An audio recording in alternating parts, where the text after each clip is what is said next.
Allô? Oui, allô. Oui. Bonsoir encore mon frère. Oui, bonsoir. Ok, ça va très bien. Oui, je vais super bien chez vous. Oui, ça va très bien également chez moi. Ok, D'accord. Dieu donc merci. voilà, nous sommes ici en direct du laboratoire de la DDE pour un débat ce soir. Je suis Ok, Oustaz Ouattara de la DDE, le frère d'Oustaz Diadé. Et d'accord. c'est à la suite de ce débat, il n'y a pas de souci, on pourra aller donc au StreamYard, Inch'Allah. Donc, le thème ce soir que vous avez proposé, si je n'abuse, je me trompe pas, c'est entre la Bible et le Coran, lequel de ces deux livres est le livre de Dieu, n'est-ce pas? Oui, bien sûr. Ok. Bien. Pour nous, ce qui est logique même d'ailleurs aussi, celui qui propose le thème, c'est qu'il a quelque chose vraiment à démontrer donc à travers ce thème, vu que c'est lui qui propose le thème et c'est lui qui demande le débat. Donc, dans cette optique-là, on va vous donner donc la parole pour introduire. Ensuite, nous allons introduire, nous aussi. Et ensuite, on aura des temps de développement. Maintenant, pour cela, je vous donne 2 minutes pour votre introduction. Moi aussi, je ferai 2 minutes d'introduction. Et ensuite, l'échange sera 5 minutes, au moins 4 fois. Et ensuite, on va terminer avec 10 minutes d'échange.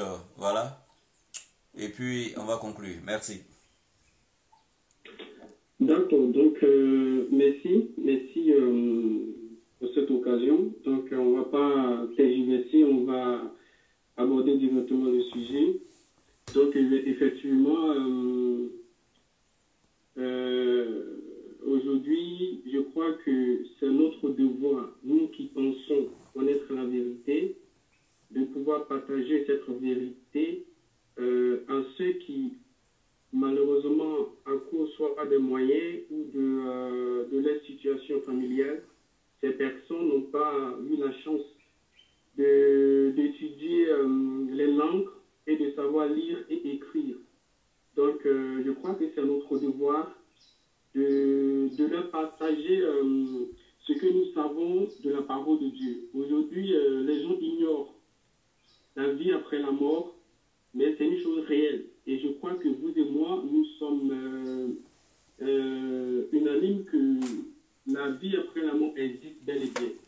Et aujourd'hui, je crois que ce sont ces deux religions qui, aussi bien qu'elles soient diamétralement opposées, mais elles font beaucoup de l'ampleur dans ce monde. Donc on se pose la question, mais quelle est la vraie religion?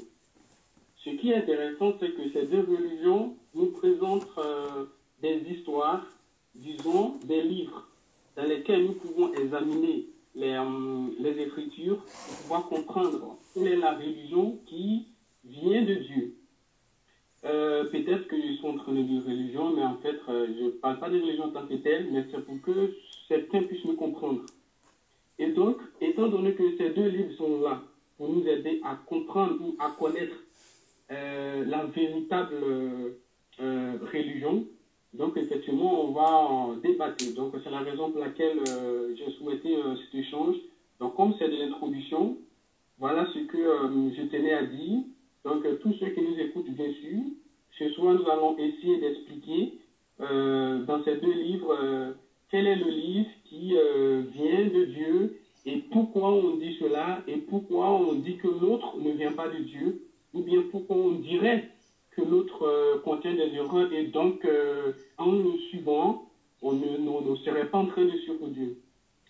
Donc, je ne sais pas s'il est temps, parce que c'est juste 2 minutes, hein, si je peux Oui, continuer. il est temps.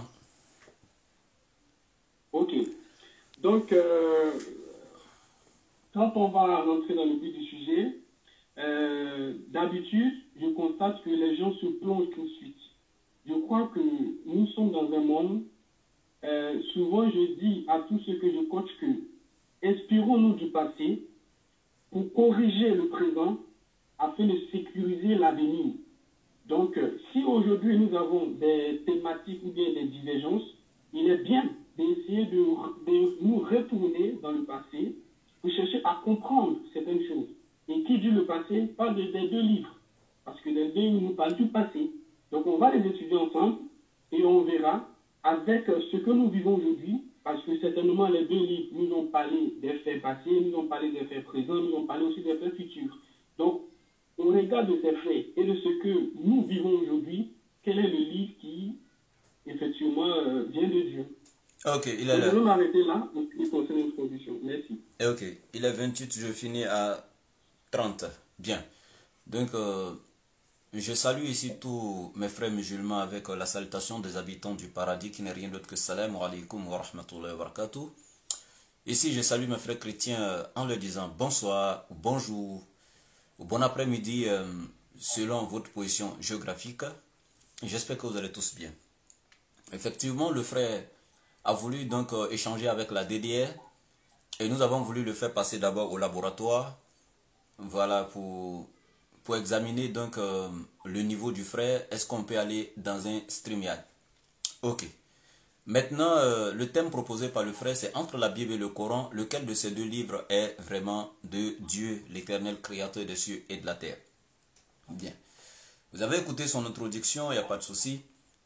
C'est lui qui a proposé ce thème, c'est lui qui a demandé le débat. Cela voudrait dire qu'il a quelque chose réellement à nous démontrer. Il va vraiment nous démontrer que la Bible est la parole de Dieu et que le Coran ne vient pas de Dieu. On va l'écouter attentivement. Mais avant de lui donner la parole pour le développement, j'aimerais souligner ceci. Une première question est très simple. Que le frère me donne le nom du prophète à qui Dieu a révélé la Bible. Parce que je sais que la Torah a été révélée à Moïse. Les Zabour, pour ne pas dire le Zabour, les Psaumes à David. L'évangile à Jésus et le Coran à Mohammed. Mais la Bible a été révélée à quel prophète? Bien. Donc, je ne vais même pas terminer le reste de mes secondes. Je devais finir à 30, il est encore 29. Je lui donne la parole. Il a 5 minutes. Donc, il finit à 16h35. 16h35. Qu'il n'oublie pas ma question. Hein. La Bible a été donnée à lequel des prophètes? Merci, vous avez la parole. Ok, merci. Souvent, quand j'entends certaines questions, j'ai l'impression que on ne veut pas connaître la vérité. Parce que le thème est clair. Entre le Coran et la Bible, quel est le livre, ou bien quel est le livre qui contient la véracité ou les paroles de Dieu? Et selon l'histoire, nous savions tous que la Bible a été écrite par plus de 40 auteurs différents. Et à partir de l'an 300 jusqu'à 400, les gens ont commencé à rassembler les premières Bibles. Et donc, c'est en cela qu'ils ont regroupé et ils ont donné le nom Bible qui signifie la parole de Dieu. Donc, me poser la question de savoir, la Bible a été révélée par qui, sachant que la Torah, comme vous venez de le dire, a été révélée par Moïse et l'Injil, comme vous le dites, a été révélé par Jésus-Christ. En réalité, l'Injil même n'a pas été révélé par Jésus. Enfin, quand il dit révélé, je vais dire écrit par Jésus. Mais ce sont les paroles de Jésus que les disciples de Jésus ont essayé de faire quoi? De écrire. Pour qu'aujourd'hui cela puisse nous parvenir. Donc en réalité même, on ne devait pas dire que la parole de Jésus, mais on devait plutôt dire la parole révélée de Jésus à ses apôtres ou à ses disciples. Voyez-vous? Donc, moi personnellement, me demander, la Bible a été révélée par qui? Mais la Bible a été révélée par tous les chrétiens. Par tous les chrétiens qui aujourd'hui sont dans ce monde. Parce que c'est à cause d'eux que la Bible a été compilée, a été rassemblée pour qu'ils puissent avoir, ou bien cela soit une boussole pour eux, pour pouvoir mieux marcher ou connaître la vérité. Donc, pour répondre à ta question, pour ne pas faire comme les autres le font, moi je dis directement que la Bible, mot Bible, n'a pas été révélé par qui que ce soit.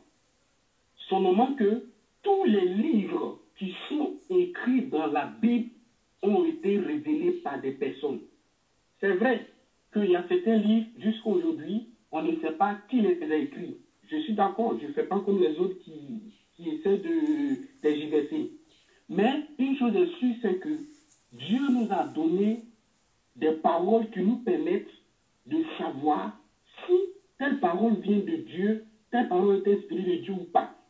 Et cela est arrivé parce que dans l'histoire de la Bible, les gens ont versé le sang pour conserver la Bible. Parce que les gens ont voulu détruire la Bible. Les gens ont voulu brûler la Bible. Quand on lit l'histoire de Martine, mais c'est clair, et ce sont des faits. Même aujourd'hui, les temps sont là. Donc, pour conclure, puisque je dois finir à 35, c'est que, premièrement, la Bible, le mot Bible n'a pas été révélé. Deux, c'est que ce qui a été révélé, ce sont les livres contenus dans la Bible. Elles ont été révélées, bien sûr. Donc, j'espère que j'ai répondu à votre question. Ok, vous me donnez la parole déjà? Bon, ou bien c'est à mon tour, je ne sais pas, parce que... Vous finissez à 35, il est encore 33. Ou bien je peux continuer, c'est ça? Il vous reste 1 minute, il est 34, vous finissez à 35. Oui, mais ça c'était dans votre temps, vous m'avez posé une question et là j'ai répondu. Non, c'était... Non. Vous avez 5 minutes. Et je vous ai dit, dans vos 5 minutes, vous devez répondre à ma question. Vous devriez finir à 35. Ah, mais... bon, je ne l'avais pas compris comme ça, c'est pas grave. Mais j'ai été clair. J'ai dit, vous avez 5 minutes. Comme il reste 1 minute, c'est pas grave. Voilà. Comme il reste 1 minute, je vais vous poser une question. Vous croyez en la Torah et en l'Injil. Ce que je me vais demander, est-ce que vous croyez en tout ce qui a été écrit dans la Torah que nous avons aujourd'hui et dans l'Injil que nous avons aujourd'hui ou pas? Voilà ma question. Ok, merci beaucoup. Moi aussi, j'ai la parole pour 5 minutes. Il est 35, je finis à 40. Bien. Et dans mes 5 minutes, je vais répondre à votre question et faire mon petit développement aussi également. Bien. D'abord, ce qui est intéressant, je vais d'abord résumer ce que vous avez dit. Vous dites que la Bible a été rassemblée dans les années 300 après Jésus-Christ, au moins 3 à 4 siècles après. Je vous dis bravo, voilà. Mais des écrits qui ont été rassemblés plus de 300 ans à 400 ans après, je dirais même 400 ans parce que c'est au 4e siècle que les premiers fragments, les premiers manuscrits, parce que le manuscrit le plus ancien, qui est le Codex Sinaiticus, que vous, si vous ne savez pas, vous pouvez faire des recherches sur le Codex Sinaiticus. Donc le fragment le plus ancien, c'est vers le 4e siècle qu'il a été découvert en Égypte, voilà, sous les pieds du mont Sinaï. Bien. Maintenant, un livre dont on découvre les premiers manuscrits vers le 4e siècle.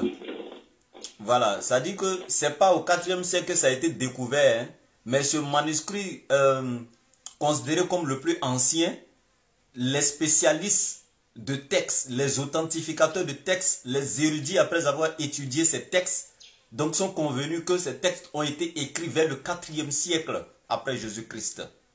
Ça dit, ça n'a pas été découvert vers le 4e siècle, mais a été écrit, rédigé vers le 4e siècle après Jésus-Christ.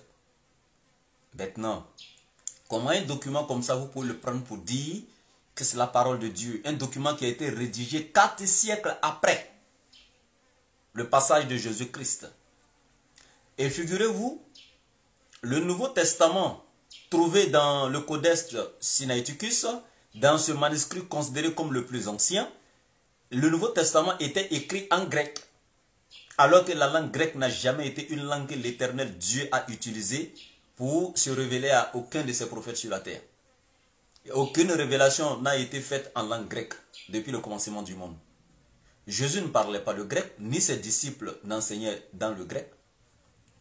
Pourquoi on trouve les premiers fragments? Pourquoi on trouve le manuscrit le plus ancien en grec alors que Jésus n'était pas grec? Avait-il des disciples grecs de son vivant pendant son ministère? Non. Donc, ce qui veut dire que ce qui a été découvert là était même encore des copies. Ce n'étaient pas des originaux. C'était des copies qui ont été découvertes. Et ce sont ces copies qui ont été considérées comme les manuscrits les plus anciens. Alors que ce sont des copies. C'est-à-dire que les originaux même là, ils n'ont pas. Ils ne les ont pas.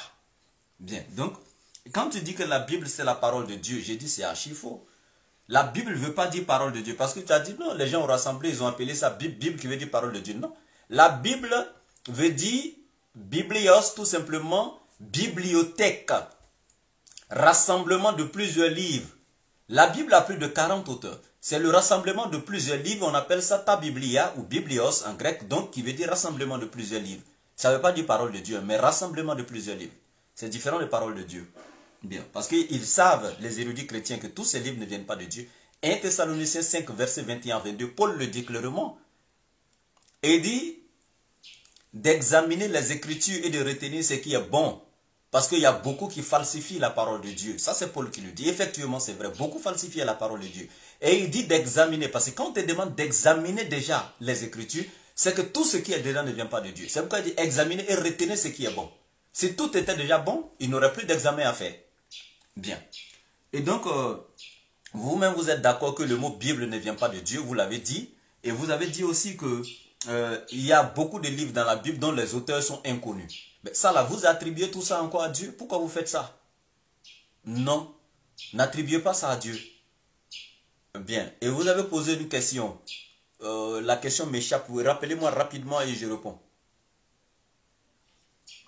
La question c'était, puisque vous parlez de la Torah et de l'Injil, donc j'ai demandé, est-ce que vous croyez en tout ce qui est écrit en la Torah et en l'Injil? Ok, merci, très belle question. Justement, c'est là le problème, parce que la Torah n'existe pas. Est-ce que tu peux montrer la Torah? L'évangile n'existe pas aujourd'hui, parce que nous avons des évangiles.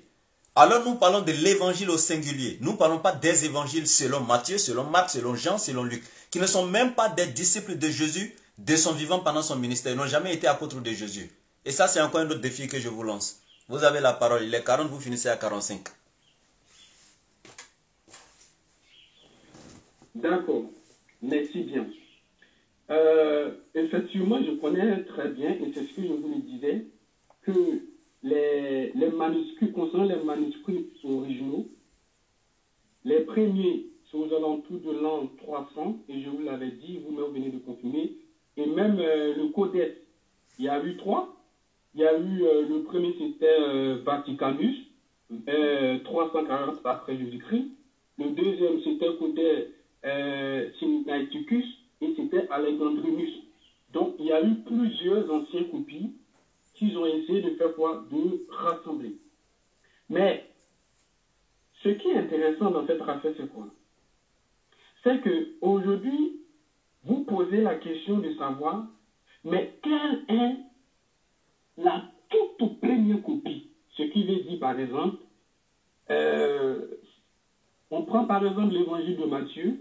Si c'est Matthieu qui a écrit, quelle est la première parole ou bien le premier livre dans lequel Matthieu a écrit? Souvent, c'est ce que vous demandez. Mais quand on étudie l'histoire islamique, Mahomet qui a reçu les paroles ou bien la révélation, mais il les a transmises par voie orale d'abord. Et c'est après sa mort d'ailleurs que les premiers califes ont essayé de faire quoi? De reproduire tout ce qu'ils ont mémorisé. Et aujourd'hui même qu'on parle, on ne sait pas qui a écrit exactement le Coran. On ne sait pas. Tantôt, certains érudits islamiques disent que c'était au temps du calife Uthman, d'autres disent on ne sait pas exactement c'était ou bien qui l'a écrit. Tout ce qu'aujourd'hui on sait, d'autres disent c'était sous la coordination du calife Ali, d'autres disent c'est sous la coordination de tel calife. Mais on ne sait pas qui a écrit. Et ce n'est même pas les califes même qui ont écrit le Coran. Et ça, c'est un. De deux, la Bible au moins, même si on dit que les premières copies qui ont été retrouvées, ce ne sont pas des copies originaux, d'ailleurs il n'y a pas de preuves pour ça. Mais ce qui est intéressant, c'est que nous sommes persuadés que c'est la parole de Dieu et c'est ce qui avait été écrit. Pourquoi? Parce que cela fait plus de 2000 ans qu'il y a de grandes théologies sur cette affaire. Et les gens essaient de démontrer. Les gens ont essayé de brûler la Bible. Donc, qu'est-ce que les gens ont fait? Ils ont essayé de chercher après les morceaux pour les rassembler. Mais comme Dieu est vivant, raison pour laquelle la Bible demeure aujourd'hui. Le Coran, comme je viens de le dire, aujourd'hui, vous ne saurez pas me dire qui a écrit le Coran. Vous ne saurez pas me dire. Vous ne saurez pas me dire que si je vous demande de me montrer dans le Coran, ou bien de me donner la preuve qui prouve que c'est Dieu qui a parlé au prophète Mohammed, mais vous ne saurez pas me le dire. Parce que personne n'a été témoin. Qui a été témoin? Personne. Personne n'a été témoin pour qu'on puisse croire que c'est la parole de Dieu. Et même nous-mêmes, dans la Bible, tous ceux qui ont écrit un livre, ou tous les prophètes de Dieu, qui pourraient nous montrer un livre en qui on devait croire, ont été, soit, ou bien je vais dire, montrés pendant l'existence d'un prophète, ou bien il y a eu des révélations de prophéties sur sa venue. Mais le prophète Mohammed, qui a parlé de sa venue? Personne. Ce n'est pas dans la Bible. En plus, dans le Coran, on dit que Jésus est musulman. Dans la Bible, Jésus n'est pas musulman. Donc, toutes ces choses-là prouvent que le Coran n'est pas la parole de Dieu. Et tout ce que vous êtes en train de dire que vous parlez de l'évangile et non pas les évangiles. Très bien. Ce qui est intéressant, c'est que Mohammed est venu après Jésus. Et il dit avoir reçu une révélation de Dieu en passant par l'ange Gabriel. Très bien. Si tel est le cas, est-ce que quand il est venu, il a présenté le Coran, il nous a présenté les originaux pour qu'aujourd'hui on les ait et qu'on dise que Dieu s'est révélé à Mohammed et il nous a montré le vrai, la vraie Torah, le vrai évangile, les vrais livres. Donc voilà les livres auxquels on doit croire et voilà les livres auxquels on ne doit pas croire. Troisième, quand on Ok, merci. Ok. Merci beaucoup, je suis très content également. Mais il faudrait qu'on élève le niveau du débat, c'est très important, parce que là, le niveau est trop bas en fait. Voilà. Parce que j'attendais de vous quelqu'un qui allait venir démontrer que le Coran ne vient pas de Dieu. Mais je ne vois pas ça. Vous êtes là, vous ne démontrez pas que le Coran ne vient pas de Dieu. Maintenant, regardez l'heure que vous commentez. D'abord, vous ne pouvez même pas défendre d'abord même la crédibilité de la Bible. Vous êtes d'accord, vous avez répété devant les gens que ce sont des écrits, des copies qui ont été découverts vers les années 300 à 400 après Jésus-Christ. Donc, vous êtes d'accord avec moi que rien n'a été écrit donc du vivant de Jésus par lui ni par un de ses disciples de son vivant. Personne. Ce qui est gravissime. Ce qui veut dire que ce sont les copies, des copies, des copies qui ont été découvertes longtemps après. Qui a rédigé ces choses? Et nous avons des livres dans le Nouveau Testament dont on ne connaît même pas les auteurs. L'auteur du livre des Hébreux, qui connaît personne, vous ne pouvez pas me donner le nom de l'auteur. Longtemps, l'Église avait attribué la paternité de ce livre à Paul. Et après, lors du concile de Laodicée à l'an 363, l'Église a découvert que Paul n'était pas le père de ce livre. C'est-à-dire, il n'était pas le rédacteur de ce livre. Ok. Maintenant, on revient ici. Tu dis qu'on ne sait pas qui a écrit le Coran. Et qui te l'a dit? Non, si c'est sur des sites islamophobes que tu as vu des choses ou des gens qui t'ont raconté des choses, il faut faire des recherches, c'est très important sur l'islam. Le Coran a bel et bien été écrit au temps du prophète Mohammed, que la paix d'Allah soit sur lui. Le Coran a été rédigé de son vivant pendant son ministère, ça je vous informe aujourd'hui.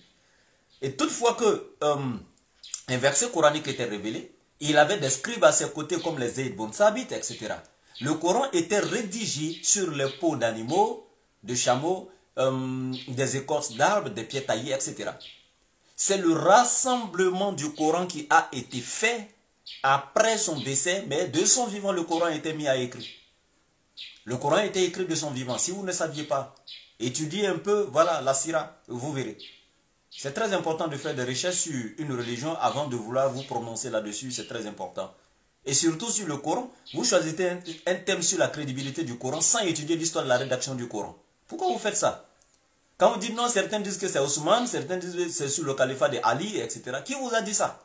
Non. Après le décès du prophète, il y a eu une djihad qui a été faite. Et lors de cette djihad, il y a beaucoup de hafiz, donc de personnes qui avaient mémorisé le Coran qui ont été tuées.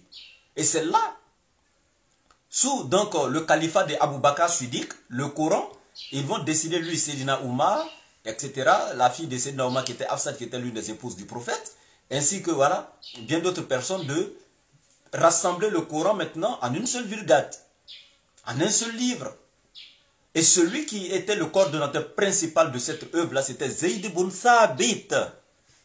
Et le Coran a été rassemblé en un seul livre. Autant de Sayyidina Ousmane, c'était juste apporter les règles d'orthographe et les petits signes, voilà, donc les kasra, les dhamma, etc. et tout, donc les accents et autres. Lui, il est venu donc pour faciliter la lecture du Coran donc à la masse, donc aux non-arabes, etc. C'est tout simplement ce que lui il a ajouté. Et le Coran a été rassemblé au temps d'Abou Bakr Siddiq. Non, on n'a pas de problème pour ça. Vous avez le temps d'aller encore étudier donc l'histoire de la compilation du Coran avant de venir faire un débat sur le Coran. Bien. Je reviens ici pour te dire, je vais te donner un petit enseignement. D'abord, quand tu prends les évangiles, j'ai été clair. J'ai dit, Paul dit d'examiner les Écritures, de retenir ce qui est bon. Répondez à ma question. Est-ce que si tout était déjà venu de Dieu, si tout venait de Dieu, on allait demander encore d'examiner, de retenir ce qui est bon? Parce que quand on te dit d'examiner, de retenir ce qui est bon, ce qui veut dire que tout n'est pas bon. Maintenant, vous rentrez dans un autre thème. Est-ce que qui a annoncé Mohammed parmi les prophètes antérieurs? Ok, il n'y a pas de souci. Ça, c'est un autre thème. Si vous voulez un thème sur ça, est-ce que Mohammed a été annoncé? Il n'y a pas de problème. On pourra toucher ce thème-là après. Mais ça, ce n'est pas le thème actuellement. Sinon, Mohammed a bien été annoncé dans les Écritures antérieures par les prophètes qui ont été antérieurs à lui. Ok, sinon je pourrais aussi vous poser la question, montrez-moi le nom de Jésus dans l'Ancien Testament. Vous allez me dire non, il y a des prophéties le concernant mais il n'a pas été nommément cité. C'est le cas de Mohammed. Il y a des prophéties le concernant et il n'a pas été nommément cité. C'est pour ça qu'on appelle prophétie. Ok, maintenant ici, je ne serai pas plus long. Je vais vous donner ici maintenant les 32 érudits chrétiens de la plus haute éminence. Est-ce que vous les connaissez? Sinon, vous pouvez encore faire des recherches. Les 32 donc, érudits chrétiens de la plus haute éminence. Ils ont, eux, donc écrit quelque chose de très important concernant la Bible du roi James, la version King James de la Bible. En 1971, ils ont écrit quoi dans la préface? Ils disent la King James version comporte de graves erreurs. Et ils ont continué en disant que ces erreurs sont si nombreuses et si graves qu'elles nécessitent une révision du texte donc en profondeur. Et effectivement, ils ont fait une révision, ils ont corrigé en 1971. Quelle partie? Jean 3,16 par exemple, c'était écrit quoi? Dans la version antérieure, il était écrit Dieu a tant aimé le monde qu'il a donné son fils engendré par lui. Mais les érudits ont dit non, non, non, non, engendrer là il faut enlever, là c'est trop, le mot est trop fort, Dieu n'engendre pas. Et ils ont enlevé le mot engendré par lui, ils ont fait Dieu a tant aimé le monde qu'il a donné son fils tout court. Mais non, ils ont enlevé le terme engendré par lui. Et qui a corrigé? Est-ce nous les musulmans? Est-ce que la parole de Dieu peut être corrigée? Maintenant, je vous donne la parole pour une dernière fois avant de commencer à vous donner l'enseignement maintenant dans les profondeurs. Vous avez 5 minutes. Vous finissez à 56. Vous voyez, souvent, en vous écoutant, en vous entendant parler, on a l'impression que vous connaissez les mots, mais vous ne maîtrisez pas les sens. Parce que, mais dit qu'on doit élever le niveau du débat, parce qu'un débat, le niveau dépend des échanges. Parce que, comme je vous l'ai dit, normalement, vous aviez eu vos 5 minutes, vous présentez et vous me donnez. Et à l'introduction, déjà, vous me posez une question dans moi, mes 5 minutes. Sinon, normalement, chacun suit un processus. Moi, je vous ai d'abord posé une question. Qui a écrit le Coran? D'abord, j'ai demandé, est-ce que la Torah, vous croyez en tout ce qui est écrit dans la Torah et religieux? Tu m'as dit que pour vous, il s'agit de l'évangile et non pas les évangiles. Et je vous ai posé la question. Est-ce que Mahomet vous a présenté l'évangile en question dont vous parlez? pour qu'on sache que voilà le vrai livre. Parce que c'est ça. Il ne suffit pas de venir dire que ce résultat est faux sans toutefois donner ce qui est vrai. Donc, si tu n'as pas preuve pour justifier que celui-ci est faux, alors, et que tu n'es non plus capable de donner ce qui est vrai, alors, ce que tu dis est faux. Et c'est ce que je suis en train de dire. Je ne suis pas en train de dire que la Bible ne vient pas de Dieu. Il ne faut pas dire ce que je n'ai pas dit.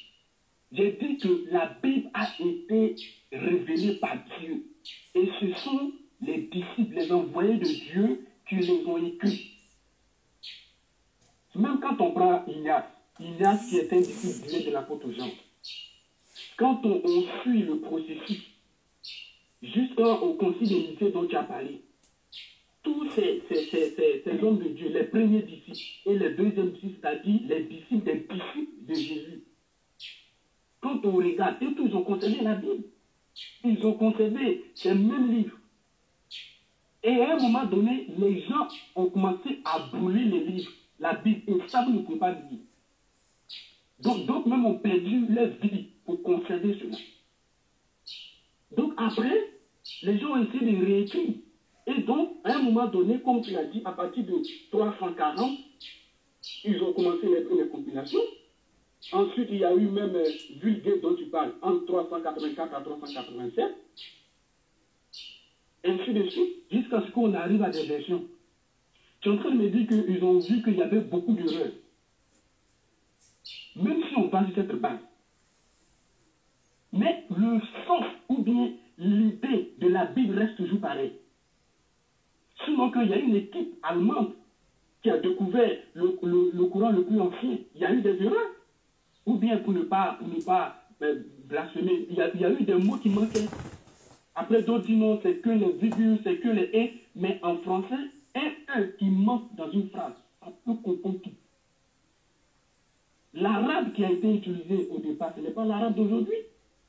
Donc si tu veux qu'on élève le niveau du débat, on va élever. C'est parce que j'aurais voulu qu'on parle d'un processus pour que ceux qui ne connaissent pas les Écritures, ils puissent nous suivre un peu. Donc j'ai voulu qu'on parle d'abord. Est-ce que vous croyez en la Torah qu'on a aujourd'hui et l'Évangile? Si vous dites non, ok, est-ce que vous avez la vraie version? Et ça, vous allez me dire non parce que vous ne l'avez pas. De deux, j'allais vous poser la question. Les autres livres de la Bible, est-ce que vous croyez en cela? Parce que cela n'a pas été mentionné dans le Coran. Le Coran a parlé que de la Torah et de l'Évangile. Donc, si le Coran n'a pas parlé des autres livres, sachant que Jésus, qui est le point commun de tout le monde, a mentionné des livres. Jésus a parlé, par exemple, du livre du prophète Isaïe, qu'il a lu. Mais le Coran ne parle pas du livre d'Isaïe. Et l'autre chose, c'est quoi? C'est que tous les prophètes qui sont venus, on a remarqué qu'à leur temps, les gens rassemblaient les autres livres qui les ont précédés. Normalement, pour moi, si le Coran devait être la parole de Dieu, le Coran devait commencer, puisque vous attestez selon l'histoire islamique, même les récits islamiques, que l'islam a commencé au temps d'Abraham. Chose même qui est difficile à démontrer. Normalement, les livres depuis Abraham jusqu'à Mohammed, on devait commencer par là. C'est-à-dire qu'on prend par ces livres et ensuite on ajoute la parole de Mohammed. Et l'autre chose, c'est quoi? C'est que selon la Bible, Dieu a dit dans l'Apocalypse qu'on n'ajoutera rien. Donc normalement, si le prophète Mohammed devait venir, il ne devait pas venir avec un livre. Ok, il est là. Peut-être. Ok. Bien. D'abord, voici quelque chose qui est grave à votre niveau, c'est que vous êtes en train de dire. Vous parlez du livre d'Apocalypse, Dieu dit on ne va rien ajouter. Et donc si Mohammed était un prophète, il ne devait rien ajouter. C'est gravissime ce que vous dites. C'est pourquoi je vous dis d'élever le niveau du débat. Vous dites que je connais les mots, mais pas le sens des mots. Au moins, je connais les mots. Mais contrairement à quelqu'un qui ne connaît même pas encore les mots, qui n'a même pas encore utilisé les mots. C'est ça le problème. Je viens ici. Le livre d'Apocalypse, je t'informe, va encore faire des recherches sur l'histoire donc de la compilation du Nouveau Testament. Et tu verras. Le livre d'Apocalypse, c'est lors du concile de Laodicée à l'an 363. Le livre d'Apocalypse, lors du concile de Laodicée à l'an 363. Quel est le décret qui avait été pris par les pères de l'Église concernant le livre d'Apocalypse? En quel moment le livre d'Apocalypse a été rajouté dans le Nouveau Testament? Il avait été banni. Et jusqu'à aujourd'hui où je vous informe, tous les chrétiens ne sont pas d'accord avec le livre d'Apocalypse. Si vous ne saviez pas, je vous informe. Donc vous ne pouvez pas dire d'un livre qu'il est de Dieu, alors qu'il y a une partie même de vos bords, c'est-à-dire que des chrétiens comme vous, qui ne sont même pas d'accord avec l'authenticité donc de ce livre. Qu'est-ce qui prouve que c'est vous qui êtes sur la vérité et non eux?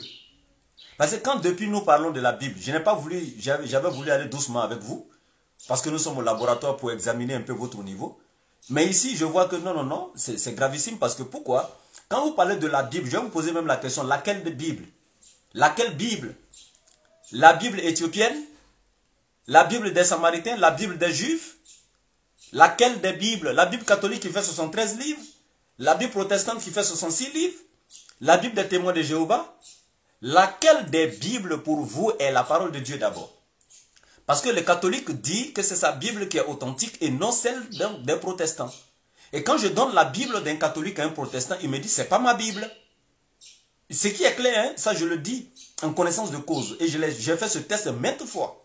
Je prends une Bible protestante quand je l'attends à un catholique, faisons un débat avec cette Bible. Il me dit non, c'est pas ma Bible, je veux ma propre Bible à moi. Je dis ah, donc ta Bible est différente de celle des protestants. Il me dit oui. Et le protestant va dire qu'il y a des livres qui sont dans la Bible du catholique qui ne sont pas vrais. Ce sont des livres apocryphes, ce n'est pas de la parole de Dieu et que lui ne travaille pas avec. Donc il a sa Bible propre à lui.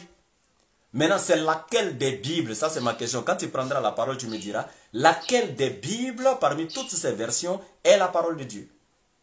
Tu me dis le plus ancien Coran a été découvert par des Allemands, etc. Il y a des mots qui manquaient. Ce n'est pas vrai. J'ai dit, on vous informe mal, mon frère. Le Coran a été écrit du vivant du prophète pendant son ministère. C'est son rassemblement qui a été fait après. Le Coran a été fait, mémorisé par des enfants, des jeunes et des vieilles personnes sur la terre. Toutes les trois classes d'âge, que ce soit enfants, jeunes, vieux, le Coran a été mémorisé par toutes les trois classes d'âge. Nous, on n'a pas de problème. Si on détruisait tous les Corans du monde et toutes les Bibles du monde et qu'on demandait aux adeptes des deux religions de reproduire les livres, les musulmans, en moins de 24 heures, on va rédiger le Coran complet et déposer. Mais vous ne pouvez pas. Parce que vous avez combien de versions de Bible?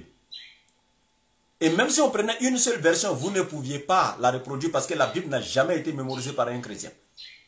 Vous parlez de révélation? C'est gravissime. Matthieu chapitre 27, verset 38.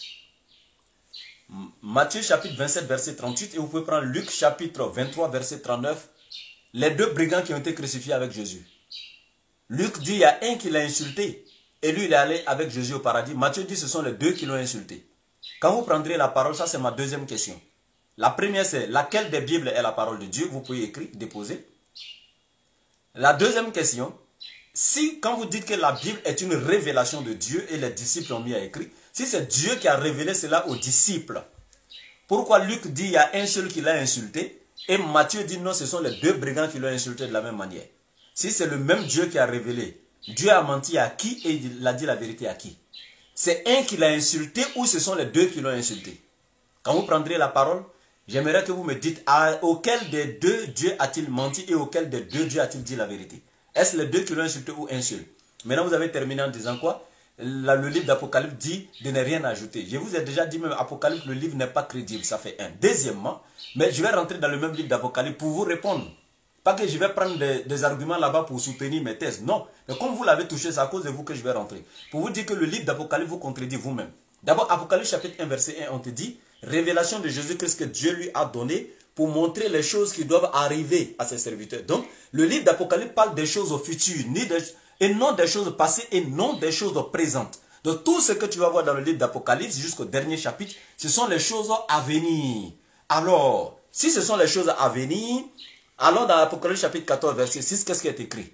On dit, je vis un autre ange avec un évangile éternel qui devrait être annoncé à tous les habitants de la terre, à toute langue, toute race, tout peuple.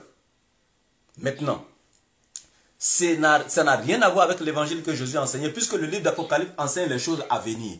Alors, lequel des évangiles est venu après Jésus? Par quel prophète en dehors de Mohammed? qui a été enseigné à toute langue, tout peuple sur la terre, toute tribu, tel qu'Apocalypse chapitre 14, verset 6 le dit. C'est bel et bien le Coran. C'est pourquoi Allah est dans la sourate 25, verset 1er, et nous avons révélé à toi, Muhammad, il dit louange à celui, il dit, qu'on exalte la bénédiction de celui qui a fait descendre le livre du discernement sur son serviteur Muhammad, afin que celui-ci soit un avertisseur à l'univers. Et dans l'univers, tout langue, tout peuple, toute tribu, etc., tout est inclus dans l'univers. C'est bel et bien le Coran seul. Ok, donc vous avez la parole, répondez à mes questions. Ok, merci. Vous voyez, c'est ce que je disais. Quand vous dites qu'aujourd'hui, il y a telle version de la Bible, il y a telle version de la Bible, il y a telle version de la Bible, quelle est la version ou quelle est la Bible qui est la vraie? Ou quelle est la vraie Bible? Mais c'est simple. Dieu savait, notre Seigneur, il savait qu'à un moment donné, les gens viendraient avec ces différences. Ils allaient venir interpréter, essayer de prouver qu'il n'est pas le Fils de Dieu. Il n'est pas celui qui mène directement au paradis. C'est pourquoi il nous avertit. Et c'est pourquoi, comme Thomas Tanton le dit, dans Actes des Apôtres, c'est ce que l'église de Béret faisait, ils examinaient les Écritures. Et quand on lit, même dans Jean 16, on prend Jean 16 à partir du verset 1, il nous a dit des choses qui allaient arriver. Et il nous a prévenu que même si quelqu'un venait nous annoncer un autre évangile, que celui qui nous a été annoncé, ne croyez pas, pour ne pas choquer les gens. Donc, en cela, quand telle personne nous envoie ses Bibles, on les a mis. Sinon, quand on prend les livres apocryphes, tous ces livres, moi je les ai tous lus. Mais pourquoi les gens ont refusé de les ajouter dans la Bible? Ils ont essayé de chercher à connaître l'époque à laquelle ces livres ont été écrits et quel était le but de ces livres. Parce que la Bible trace un chemin parfait. La Bible résume et la Bible décrit d'où vient l'homme. Qu'est-ce que Dieu voulait pour l'homme? Et quel est le nouveau plan que l'homme a voulu pour lui-même? Et ce nouveau plan que l'homme a voulu, dans quelle situation cela l'a conduit? Et quel était le plan de Dieu pour résoudre cela? Comment Dieu a-t-il cheminé pour aboutir à ce plan? Et quel est le nouveau plan que Dieu souhaite maintenant? Et par qui il a voulu ce plan? Et qu'est-ce qui attendrait ceux qui suivraient ce plan? Donc la Bible est claire. Donc tout livre qui ne se trouve pas dans ce plan bien dressé là, on ne va pas croire parce que Dieu nous a déjà prévenus. Si la Bible ne nous avait pas prévenu que les gens viendraient avec, c'est ce qu'on appelle une autre évangile. C'est ça. Parce qu'une autre évangile, c'est quoi? C'est le fait de venir dire ce qui ne vient pas de Dieu. Donc si ces livres, on constate qu'il ne vient pas de Dieu, on ne va pas croire. Et même vous-même, ce que je suis en train de dire, tu essaies de tourner en rond. Tu me dis que tu ne crois pas. Oh, les preuves sont là. Tous ceux qui nous écoutent, qui parlent sur Google, ils mettent les accolades allemands, le plus ancien Coran. Ils vont voir que effectivement, ça a été découvert. Et ils verront qu'effectivement, ils ont remarqué des petits trucs qui diffèrent des Corans qu'on a aujourd'hui. Donc quand tu me dis que c'est faux, mais c'est honteux parce que c'est vrai. Même au moment où je parle, va sur Internet et puis tape. Si tu ne trouves rien, c'est parce qu'on n'est pas en Zoom ou quoi, pour que je te montre. Parce que j'ai même téléchargé pour te montrer que effectivement ils ont découvert un courant le plus ancien.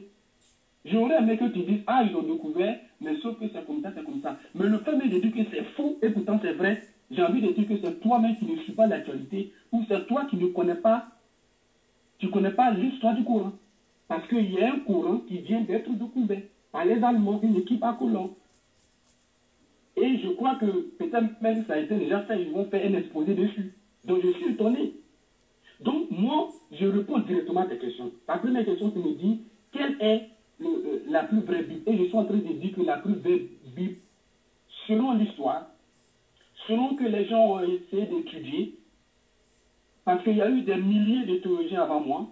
Il y a eu des gens qui ont été inspirés par Dieu pour étudier tous ces livres-là, pour décider quel est le livre qu'on doit suivre. Et aujourd'hui, on n'a pas rejeté les livres. Hein. On n'a pas rejeté, c'est-à-dire, on n'a pas banni, on les retourne. On les lit pour comprendre une chose, mais on refuse de croire que c'est la parole de Dieu. Donc, pour te dire que moi, je crois aux 66 livres. Après avoir lu tout ce qui a été dit des autres livres, je crois que ce sont ces 66 livres qui viennent de Dieu. Parce qu'ils s'inscrivent dans le plan de Dieu. Il est là. De deux. Ok. Maintenant, ce que j'aimerais qu'on fasse, ce serait un échange commun directement, un échange direct. Voilà. Mais quand même, on va s'écouter, mais on échange directement, on se pose des questions et autres. Au moins 10 minutes et puis on termine, quoi. C'est ce que je veux. Voilà. Et... Est-ce que tu me permets de parler, s'il te plaît? Oui. En fait, je vais dire que le niveau de débat, c'est toi qui l'as voulu. Pourquoi? Parce que normalement, chacun vient, il expose. Parce que j'ai compris que tu n'as pas répondu à mes questions. Je t'ai dit que si vous dites que vous ne croyez pas aux évangiles d'aujourd'hui ou à la Torah, je vous ai dit, est-ce que Mohammed a présenté le vrai? Vous ne m'avez pas répondu. Je vous ai posé la question. Et les autres livres, pourquoi vous ne croyez pas en ces autres livres? Pourquoi le Coran n'a pas mentionné ces autres livres, sachant que Jésus, lui, l'a mentionné? Vous ne m'avez pas répondu. Et, ok, allons-y. Ok. Pour ne pas, y a pas... que ça soit... Vous savez, on ne peut pas venir s'asseoir ici.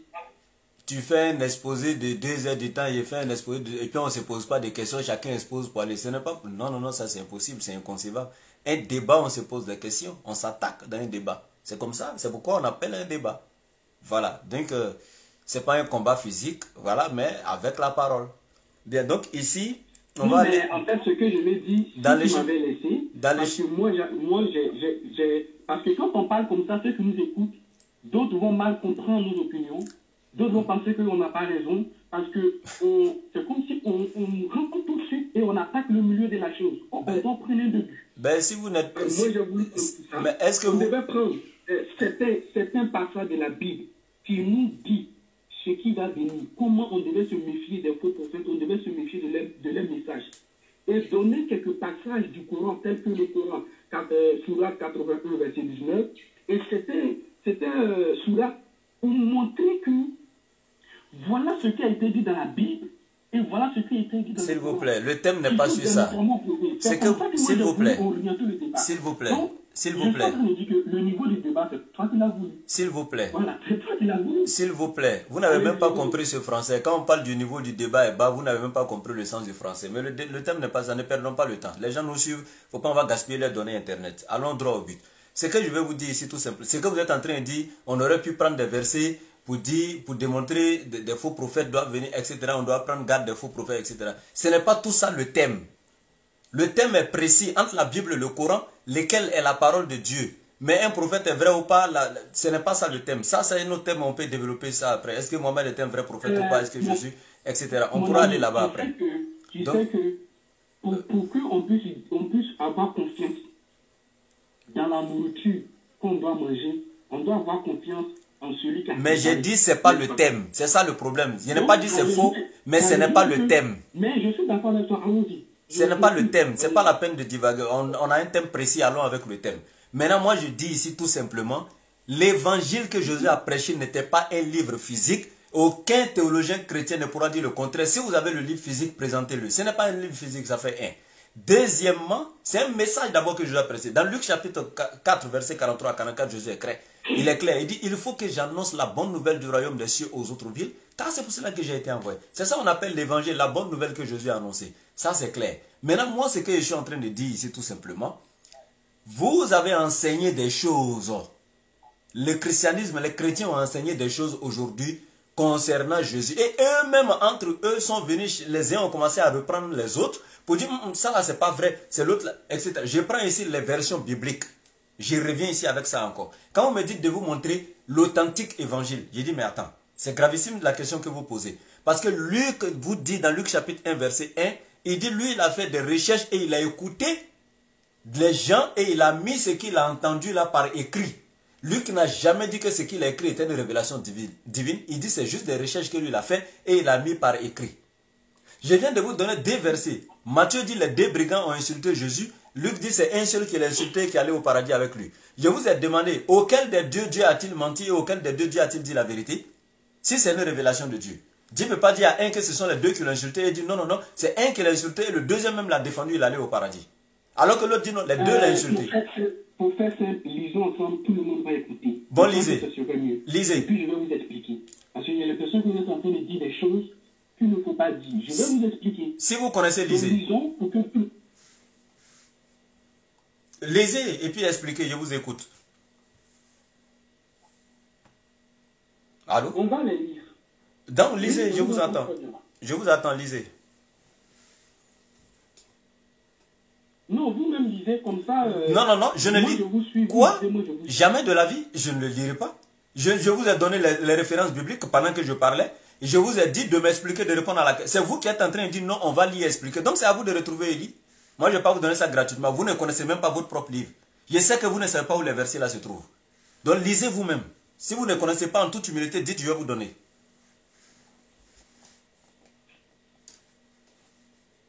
Vous voyez, souvent, c'est ce qui n'est pas bien quand on fait des débats.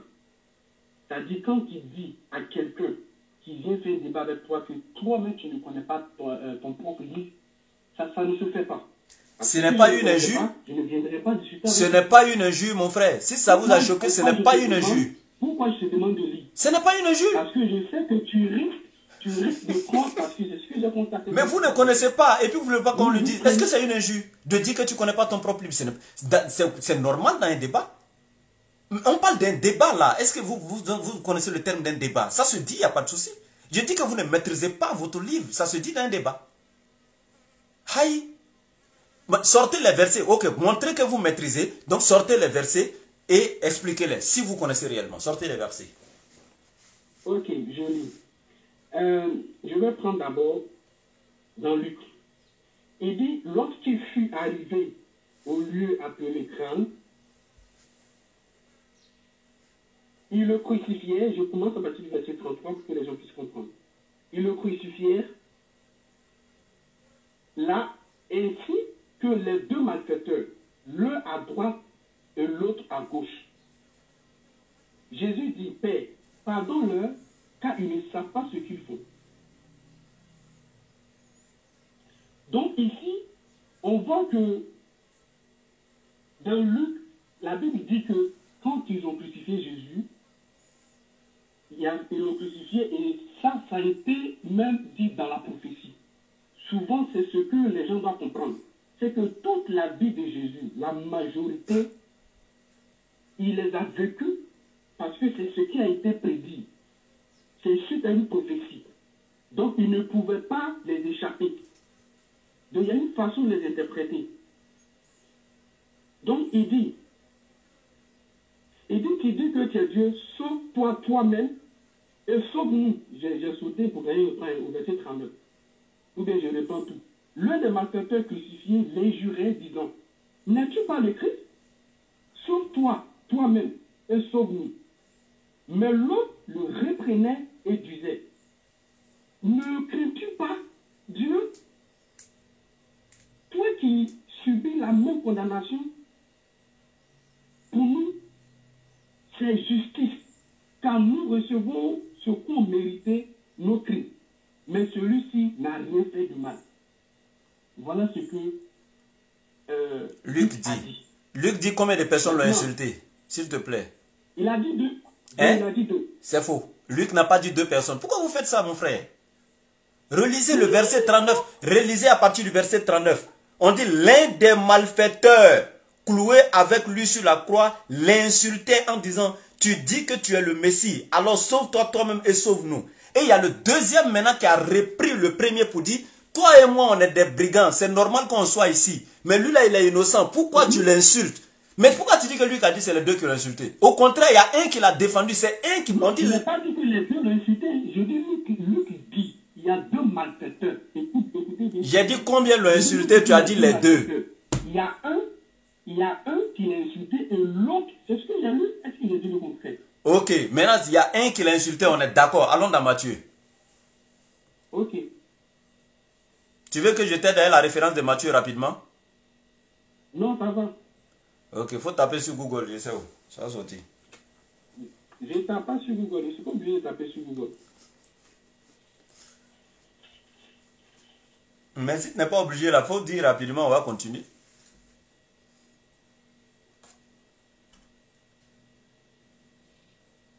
Aïe. Tu tapes pas sur Google et puis depuis tu ne donnes pas.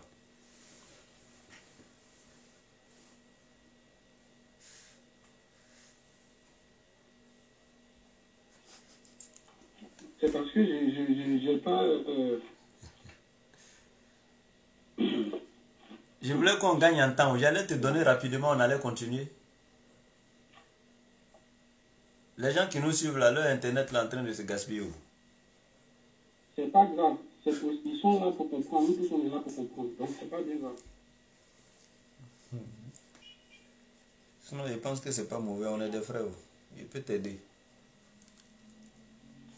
Je sais très bien, mais c'est ta façon de faire en fait. Si Aïe. tu veux qu'on échange dans le respect, on le fera. Il n'y a pas de souci. C'est pourquoi je vais vous aider. Est-ce que ça c'est impolitesse de vouloir aider ton frère? Je dis, je peux t'aider pour qu'on gagne en temps. Si tu le fais avec moi, ça me va. Hein. Si je cherche un verset coranique que tu me dis, tu peux me donner, mais tu me donnes. Est-ce que je ne suis pas une machine, moi? L'oubli est humain. N'est-ce pas? Ok. Voilà. Sinon, c'est Matthieu 27 à partir du verset 38. Pour moi, ce n'est pas mauvais. Hein.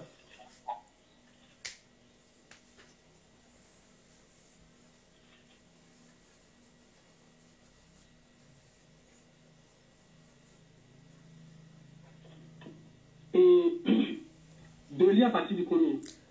Verset à partir de 38. À partir de 38. Oui. Verset 38. Matthieu 27, 38. Il n'y a pas de souci. Il écoute très bien. Il dit, avec lui fut crucifié deux brigands.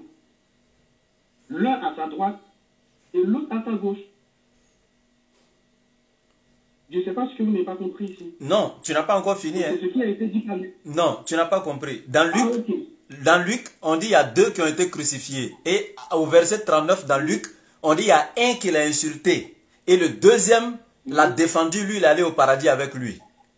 Maintenant, il faut continuer à lire. Ils vont dire maintenant dans Matthieu combien l'ont insulté. Deux ont été crucifiés à lui. Ok, mais combien l'ont insulté? Continue.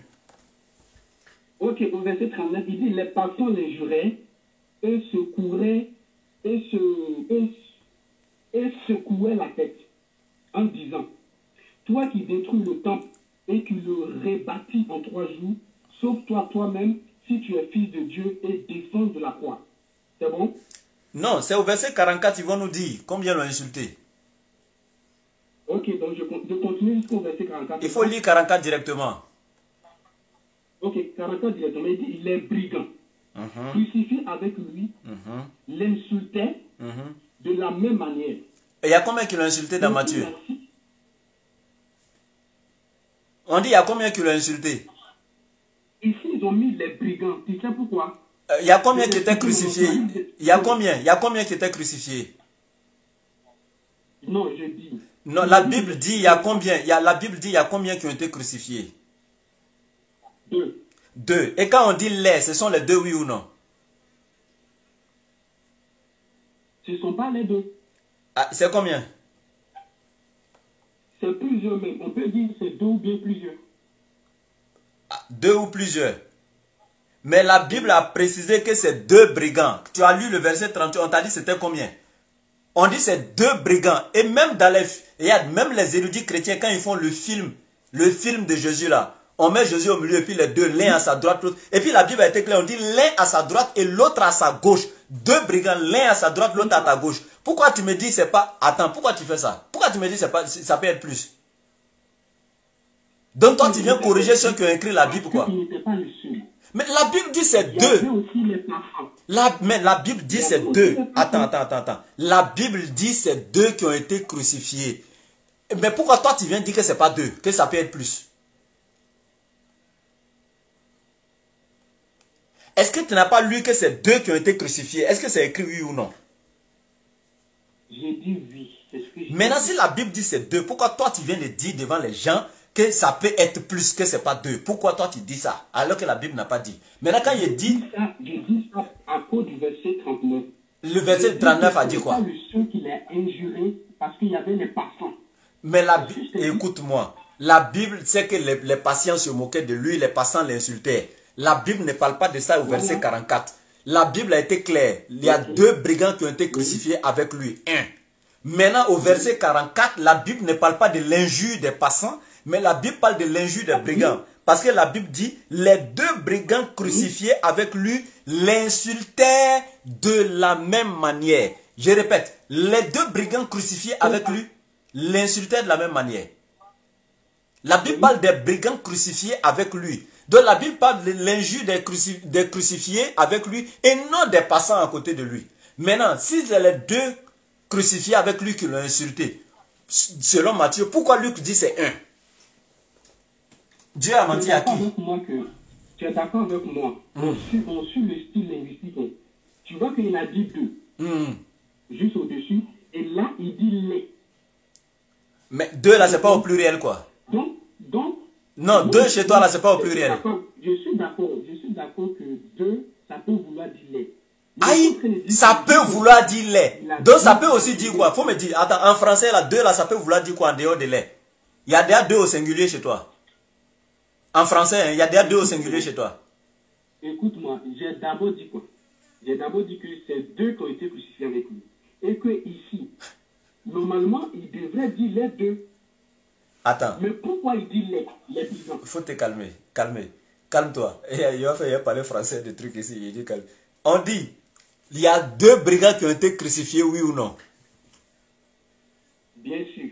Maintenant, quand on vient et puis on dit les brigands qui ont été crucifiés, en amont, on t'a dit c'était 2. Maintenant, quand on vient dire les brigands, le lait là prend qui? Les 2, oui ou non? Pas forcément. Ils sont en train de dire pas forcément les 2. Mais attends, tu te fous des gens ou bien? Attends, on te dit il y a 2 qui ont été crucifiés. C'est que 2 qui ont été crucifiés. Maintenant, quand on vient et puis on te dit les brigands crucifiés avec lui, il y en avait combien qu'on a dit qui étaient crucifiés? C'est pas 2? Pourquoi tu dis pas forcément? Bon, pas forcément, il faut me montrer les autres qui ont été crucifiés en dehors de 2. Très bien, très bien. C'est là que c'est ce que tu devais faire au lieu de lever le ton pour parler de la sorte. C'est pas possible. Tu dis quoi? Vas-y, il faut lire. Ok. Quand on lit, la Bible dit que ils sont 2. Il y a un à sa gauche, il y a un à sa droite. Mais est-ce qu'ils ont dit le nom de tous ceux qui étaient là? Là où? Était là où? Qui ont été crucifiés ce jour-là. C'était 2 qui ont été crucifiés ce jour-là. C'est ce que ta Bible dit. Pourquoi tu... Attends, pourquoi tu fais ça, mon frère? On ne peut pas me dire pourquoi je fais ça. Ils sont en train de chercher à te faire comprendre quelque chose. Tu n'es pas en train de me faire comprendre quelque chose. Tu es en train... Tu fais du mal à la Bible. Tu fais du mal aux chrétiens. Si c'était écrit, les 2 l'ont injuré, il n'y a pas de débat. Et ce n'est pas ça même d'ailleurs qui va changer l'idée de ce passage, la véracité de la Bible. Mon frère. Parce que si tu vas cette base, tu ne vas pas t'en sortir. Parce que si on lit tout à l'heure. Regarde. Tu dis que, écoute, non, reviens ici, laisse la sourate 91, on n'a pas encore fini le verset là, on va aller dans la sourate 91, mais reviens ici, Matthieu 27, 38, je ne parle pas du verset 44, le verset 38 dit, je lis, tout le monde, écoutez, d'après Oussad Djane, tout le monde écoutez, il s'agit de 2 brigands. Écoutez, faut te calmer, faut te calmer, donc tu sais ça, on dit, et 2 brigands furent crucifiés avec lui. On n'a pas dit 3, on n'a pas dit 4. On n'a pas dit ce jour-là, il y a eu 5. On dit et 2 brigands furent crucifiés avec lui. Donc on est d'accord que c'est 2 brigands au verset 38. Maintenant quand au verset 44 on dit les brigands crucifiés avec lui, on parle de combien? Des 2 qui ont été crucifiés? Attends mon frère, pourquoi tu te fous déjà? Toi tu es en France, attends, tu es en France et puis tu ne comprends pas français. Ce sont les 2 brigands là. Mais on doit se baser sur quoi? Je me base sur la Bible. Je me base sur... Donc toi tu dis, tu veux pas qu'on se base sur ton livre aujourd'hui? Non, je n'ai pas dit, je ne veux pas qu'on me base sur la Bible. La Bible dit, écoute bien, la Bible dit, en dessous, il dit lait. Attends, et puis tu sais pourquoi on dit lait? Tu sais pourquoi on dit lait? Attends. Tu sais pourquoi on dit lait? Je vais t'expliquer. Français terre à terre. Je vais te dire pourquoi on dit lait. Vu qu'on t'a dit qu'il y a deux... Attends, je vais t'expliquer. On dit qu'il y a deux brigands qui ont été crucifiés avec lui. Toi-même, tu es d'accord au verset 38. On a déjà signalé qu'il y a deux brigands. Maintenant, quand on vient dire lait, là, lait, c'est un article défini. Tu as fait grammaire à l'école, oui ou non? C'est un article défini et non un article indéfini. Si on avait dit des brigands crucifiés avec lui, le des, là, ça, c'est un article indéfini. Là, on peut dire qu'on peut avoir plusieurs, on ne sait pas c'est combien, là, on a dit des. Mais quand on dit lait, c'est que c'est connu, c'est que c'est défini. Et qu'est-ce qui est défini ici? Les deux, au verset 38, qui ont été crucifiés avec lui. C'est pourquoi le lait a été utilisé et non des. C'est un article défini. Tu viens en France, tu ne comprends pas français. Je suis heureux que tu aies insisté. Comme ça pour qu'on comprenne ça sans vouloir essayer de faire monter les théories. Il n'y a pas de souci. Donc, lait, là, on admet que ce sont les deux. Mais... On n'admet pas, c'est ça. Tu ne peux pas donner autre. Oui, vas-y. Voilà, c'est ça, ce sont les deux. Parce que le lait ici est un article défini qui définit les deux qui ont été crucifiés au verset 38. Lait vient les définir, ce sont les deux. Il n'y a pas trois. C'est français on parle. C'est la langue de Molière. Ok, très bien. Même si on va à cette base, il dit les insultaient de la même manière. Ils n'ont pas donné le contenu et raison pour laquelle on dit quoi? La Bible s'explique par elle-même.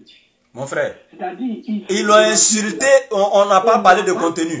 Même dans Luc, on n'a pas donné contenu. Dans Matthieu, on n'a pas donné contenu. Injure, c'est injure. Luc dit c'est un qui l'a insulté. Toi, tu dis c'est Dieu qui a révélé. Matthieu dit c'est deux qui l'ont insulté. Maintenant, moi, mon problème, c'est quoi? Maintenant qu'on est d'accord que le lait ici parle des deux, maintenant, moi, mon problème, c'est quoi? C'est Dieu a menti à Matthieu en disant c'est deux, ou bien il a menti à Luc en disant c'est un. Il y avait combien au juste? C'est ma question. Réponds. Très bien. Dieu n'a pas menti. Bon, c'était combien? Combien l'ont insulté? Écoute-moi, je dis Dieu n'a pas menti. Ok, maintenant combien l'ont insulté? Dis-nous, on veut entendre. Les gens sont dans les commentaires, ils sont pressés. Ils disent c'est combien? Mais tu ne me laisses même pas m'exprimer. Faut parler. C'est toi qui les empêches de m'écouter. Faut parler. Faut nous dire c'est combien? Très bien. Bien. Comme je te l'ai dit, que la Bible a été révélée, a été inspirée à ces personnes pour faire quoi? Pour écrire la parole de Dieu, pour écrire ce qu'ils ont vu, ce qu'ils ont entendu. Donc, la Bible s'explique par elle-même. Donc ici, quand on lit ça, et qu'on part, on voit dans Luc, qui nous dit qu'il y a un qui l'a insulté, et il y a l'autre qui lui a dit ne dis pas cela, et on a vu la suite. Donc nous, en joignant ces deux versets, on comprend tout de suite, ça ne nous gêne pas. C'est vous, ça vous gêne. Et j'ai dit c'est combien qui l'ont insulté, on veut savoir. Tu es en train de faire... Attends, pourquoi tu fais ça? Dieu n'a pas menti. Mais Dieu n'a pas menti. Donc je veux savoir. Ok, maintenant quand l'autre dit c'est un, l'autre dit c'est deux, alors que les deux ont reçu la révélation de la part de Dieu, la contradiction entre un et deux là, qui a fait sortir, qui a dit c'est un alors que c'est deux et qui a dit c'est deux alors que c'était un? Faut nous dire.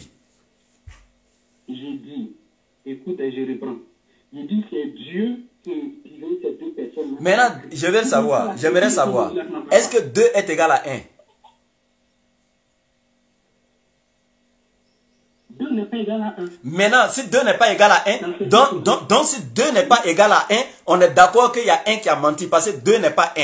Et il y a un qui dit c'est 2, il y a un qui dit c'est 1. Donc il y a deux versions différentes. Laquelle est vraie? Tu sais pourquoi? C'est ça que je dis.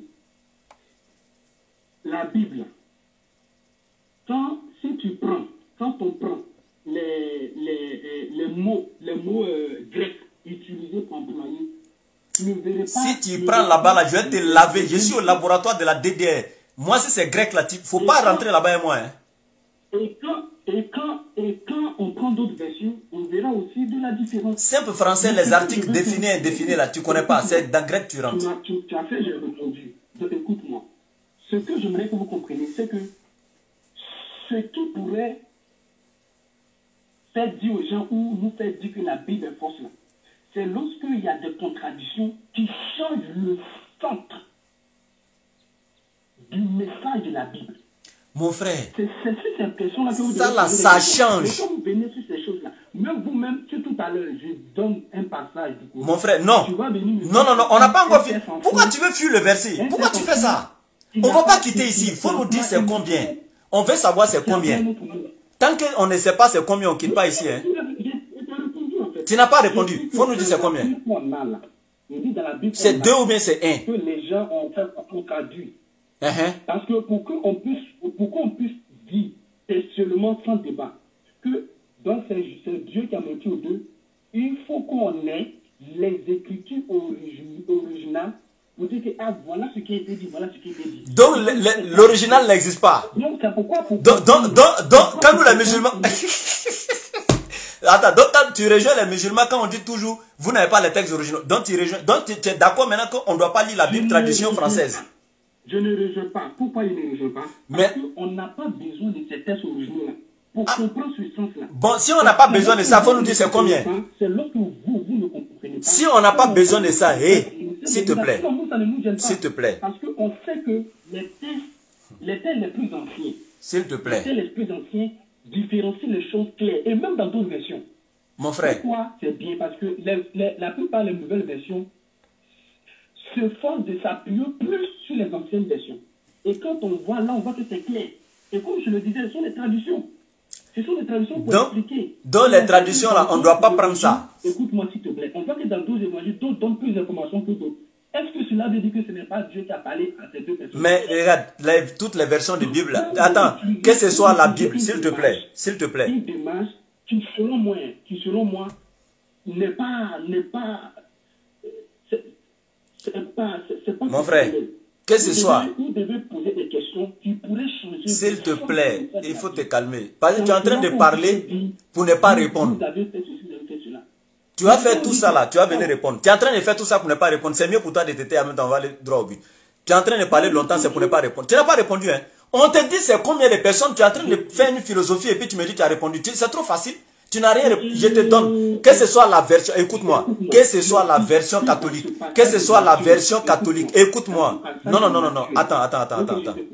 Que ce soit la version catholique. Que ce soit la version protestante. Que ce soit, quelle que soit la version que tu vas prendre. Et que ce soit la traduction d'Arby. Que ce soit la traduction Louis II. Que ce soit la traduction Parole du Monde Nouveau. Tu verras. C'est même chose qui est écrit. La même chose là. La même contradiction existe dans toutes ces versions là. Il n'y a même pas de débat à ce niveau. Là, ça existe dans toutes ces traductions. Matthieu dit que c'est 2 qui l'ont insulté. Luc dit que c'est 1 qui l'a insulté. Maintenant, le problème se trouve où? Quand tu dis non, ce n'est pas un grand problème. Allah, il dit dans la sourate 4, à partir du verset 82. Ne médite-t-il donc pas sur le Coran? S'il émanait d'un autre qu'Allah, vous y trouverez maintes contradictions. Et donc, c'est un défi qu'Allah. Si tu trouves une seule contradiction dans le Coran, c'est que le Coran n'est pas la parole de Dieu. Donc si on trouve une seule contradiction dans la Bible, c'est que la Bible n'est pas la parole de Dieu. Et je t'ai posé la question, est-ce que 2 est égal à 1? Tu m'as dit non. 2 n'est pas égal à 1. Alors si 2 n'est pas égal à 1, c'est que la version de Matthieu n'est pas... J'ai dit. Maintenant, dans quel contexte 2 est égal à 1? Comme tu dis dans certains... Ok. Ok. Tu as dit 2 est égal à 1 dans certains... n'est pas égal à 1 dans certains contextes. Si 2 n'est pas égal à 1... Matthieu, là, sa version, ce qu'il a dit là de l'histoire n'est pas égal à la version de Luc. Donc c'est une contradiction. Maintenant, comme tu viens de me dire ici encore que 2 n'est pas égal à 1 dans certaines versions, dis-moi dans quel cas 2 est égal à 1? Dans certaines versions, oui, dans certains contextes. Bon, dis-moi, dans quel contexte 2 est égal à 1? Dans quel contexte? Il faut me montrer. Il faut nous donner ce contexte-là aujourd'hui, nous on va connaître. Très bien. Ok, très bien. Quand la Bible dit, Jésus qui parlait, il dit, moi et le Père, nous sommes un. Donc voilà un contexte où Jésus lui-même il dit que lui et Dieu font un, donc c'est pas égal à 2. Ok, attends, je te donne l'enseignement. Dans Matthieu chapitre 19 verset 5, Jésus dit, l'homme quittera son père et sa mère, s'attachera à sa femme, ils seront un. Quand tu rentres dans la maison, tu vois 2 personnes, ou bien tu vois une seule personne, l'homme et sa femme, ils sont 2 ou bien ils sont 1? Ils sont 2. 2 personnes distinctes. Donc 2 n'est pas égal à 1. Pourquoi vous faites ça? Quand Jésus dit ici, l'homme et sa femme sont un, là, c'est pourquoi Jésus le dit. Parce que l'homme vient dans le foyer pour manifester la volonté de son mari. Aimer ce que son mari aime, déteste ce que son mari déteste, manifester la volonté de son mari dans le foyer. C'est dans ce sens qu'ils sont un. Jésus est venu sur la terre pour manifester la volonté de Dieu, faire ce que Dieu veut, ordonner ce que Dieu ordonne, interdire ce que Dieu interdit, manifester la volonté de Dieu sur le plan horizontal comme vertical. C'est dans ce sens que Jésus et Dieu sont un. Sinon, Jésus même te dit dans Jean chapitre 14, verset 28, le Père est plus grand que moi. S'ils sont un, pourquoi là-bas le Père est plus grand que lui? Il faut arrêter ça, mon frère. Reviens ici sur terre. J'ai dit, c'était combien de personnes qui ont été crucifiées? Combien de personnes ont été crucifiées? C'est deux ou bien c'est un? On va passer... Oh, y a... Plus un n'est pas forcément égal à deux. Et ça, là, il y a beaucoup de théories sur ça, même dans le domaine scientifique. J'ai compris. 1 plus 1, 2 plus 2, ça fait 0, il n'y a pas de souci. Mais là, moi, j'ai dit, oh, les deux brigands, là, c'était deux qui l'ont insulté, ou bien c'était un. Je veux juste un chiffre. Oui, c'est 2 ou oui, c'est 1. C'est tout simplement ce qu'il demande. Il n'y a pas de philosophie. Et les gens attendent ça dans les commentaires. On veut 2 ou 1. Dis le chiffre, on va passer. J'ai l'impression que tu es en train de tourner en rond. C'est toi qui tournes en rond? Tu m'as dit... Tu ne veux pas répondre. Va nous dire c'est 2 ou bien c'est 1, on va quitter ici. J'ai dit qu'ils ont dit les. Ça peut être les deux ou ne pas être les deux. Même si on prend les deux, j'ai dit nous les chrétiens, ça ne nous gêne pas. Parce que c'est en cela que... Donc ce sont les deux, il n'y a pas de souci. Donc pour toi, ce sont les deux. Ça ne nous gêne pas. Ok. Donc les deux l'insultent. Donc Luc a menti. Donc c'est Matthieu qui a raison. Luc a menti. Luc a menti. Parce que si tu as choisi Matthieu, c'est que Luc a menti. C'est toi qui dis qu'il a menti. C'est toi qui es en train de dire. Tu as dit que c'est 2, c'est pas 1. Donc tu dis que Luc a menti par ricochet. Tu dis que c'est 2. Parce que Matthieu dit c'est 2. Il faut dire que toi tu dis. Tu as choisi 2, donc 1 là c'est faux. Il faut dire que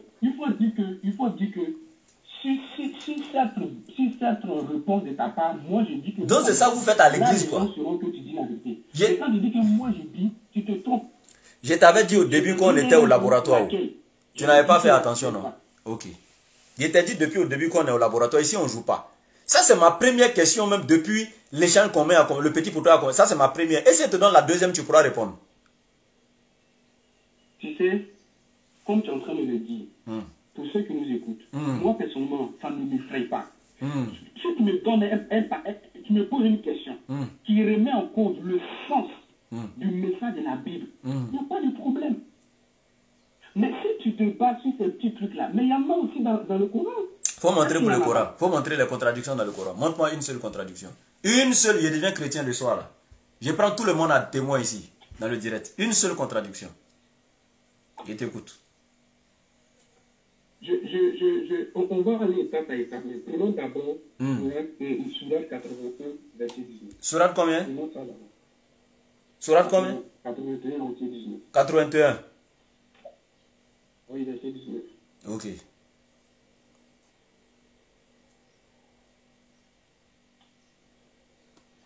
Allons.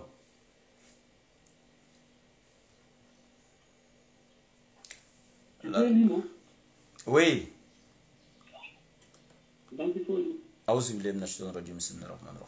Allah il dit Innahu laqawlu rasulin karim. Ceci, le Coran, est la parole d'un noble messager. Voici ce qui est écrit au verset 19.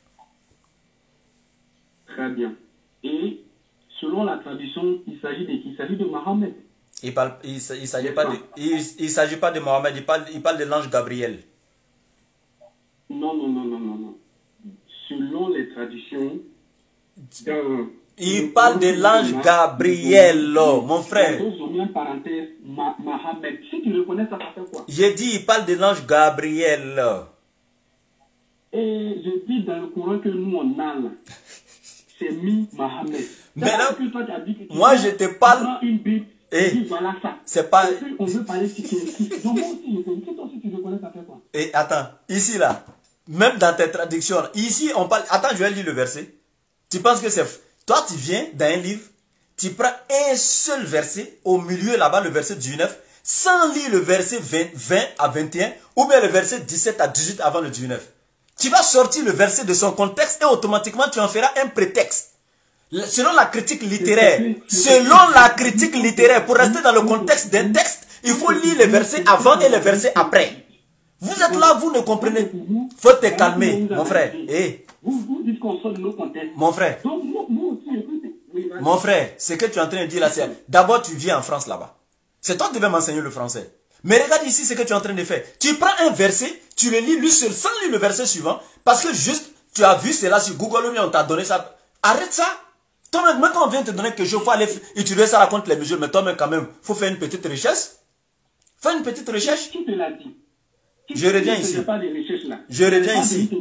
Écoute-moi. On a découvert des anciens de votre livre. Écoute. Et que toi-même, tu ne savais pas. Vous allez voir tout de suite que c'est l'ange Gabriel. C'est que ça faux, donc tu ne savais pas. Vous allez voir tout de suite.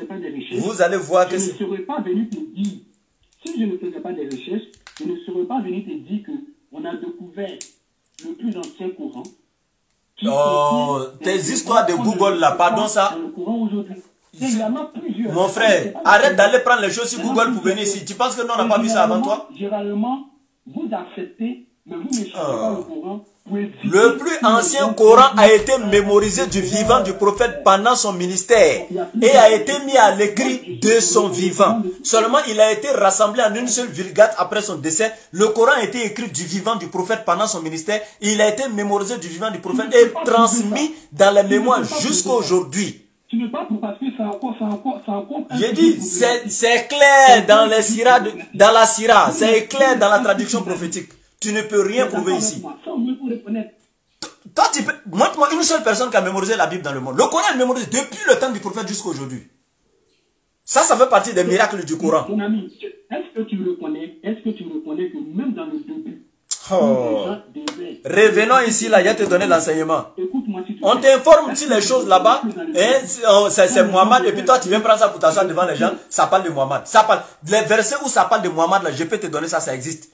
Quand on parle de ceci, le Coran est non la parole d'un diable banni, ni d'un poète, etc., mais d'un messager noble. Il y a des sourates où ça parle de Mohammed. Ces sourates sont là, je vais te donner après. Mais ici, là, ça ne parle pas de Mohammed, ça parle de l'ange Gabriel. Et je vais lire, tu vas voir, le verset 20.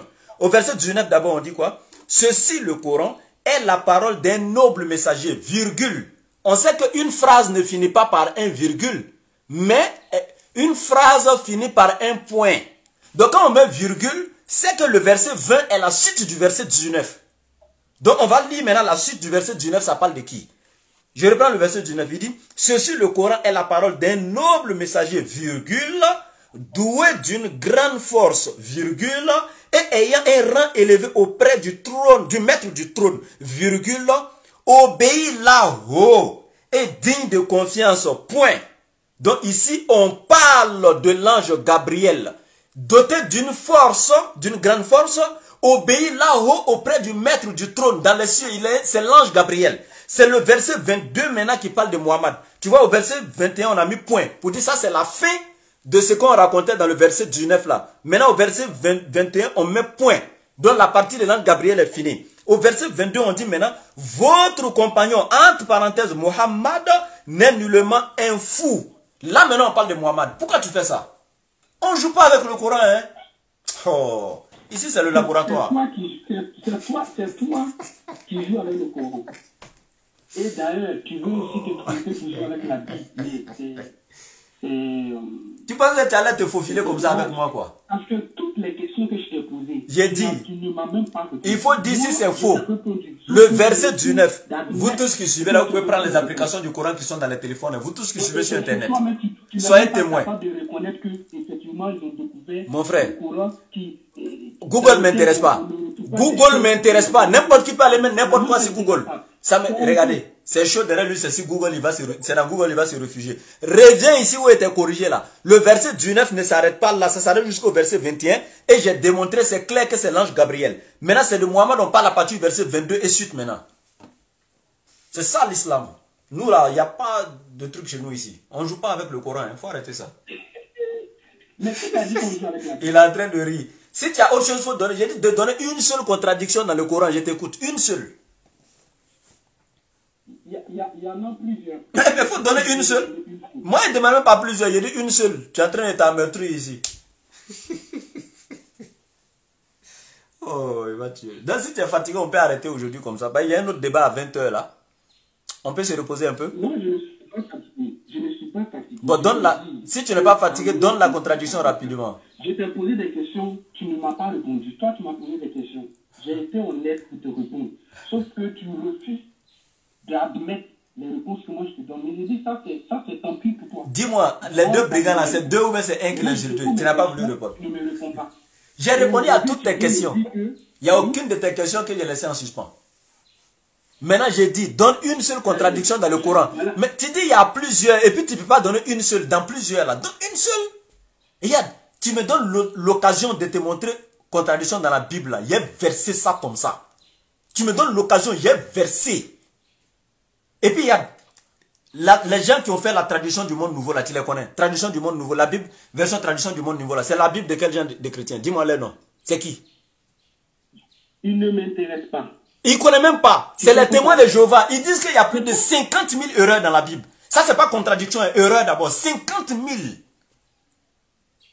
S'ils viennent exposer, sinon d'ailleurs ils l'ont fait. Je te donne l'occasion de montrer que le Coran n'est pas crédible. Je te donne l'occasion de montrer une seule contradiction dans le Coran. Toi qui dis il y en a plusieurs. Si tu fais ça, tu me poses cette question dans la Bible, là, tu es mort. Il y a versé sans vrai pluie. Il faut me donner une seule contradiction dans le Coran. C'est le laboratoire ici. Ouais, mon frère Diané, j'espère que tu vas bien. Ça ne m'effraie pas. Tu sais pourquoi? C'est ce que vous faites et puis vous ne permettez pas à ceux qui veulent connaître la vérité de connaître et d'être sauvés. Diane, il faut suivre, hein, il est au labo. Donc à toi de voir si tu pourras faire le stream yard avec lui après. Parce que les questions que vous posez là, écoute-moi, les questions que vous posez là ne changent pas la valeur du message de la Bible. Donc, moi, je vous pose des questions qui changeraient la valeur des choses. Donc, il n'y a plus de contradiction dans le Coran, quoi. Je vais commencer par quoi? Il n'y a pas de contradiction dans le Coran, quoi, mon frère. Vous ne faites pas des débats. Tu ne peux pas relever le défi d'Allah. Surat 482. Ne médite-t-il donc pas sur le Coran? S'il émanait d'un autre qu'Allah, vous y trouverez même contradiction. Tu ne peux pas relever le défi d'Allah. Donne une seule contradiction dans le Coran, on va quitter ici. Là. Arrête ta philosophie. Une seule contradiction.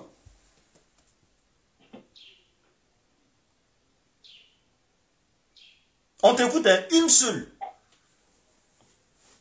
C'est ce qu'ils sont en train de te dire. On n'a pas besoin que tu nous donnes des philosophies. Écoute-moi. Écoute-moi. C'est vous faites les débats qui disent on va montrer les contradictions comme si c'est ça qui définissait le sens. C'est ça qui définit. Est-ce que tu connais la définition d'une contradiction? La contradiction ici, là.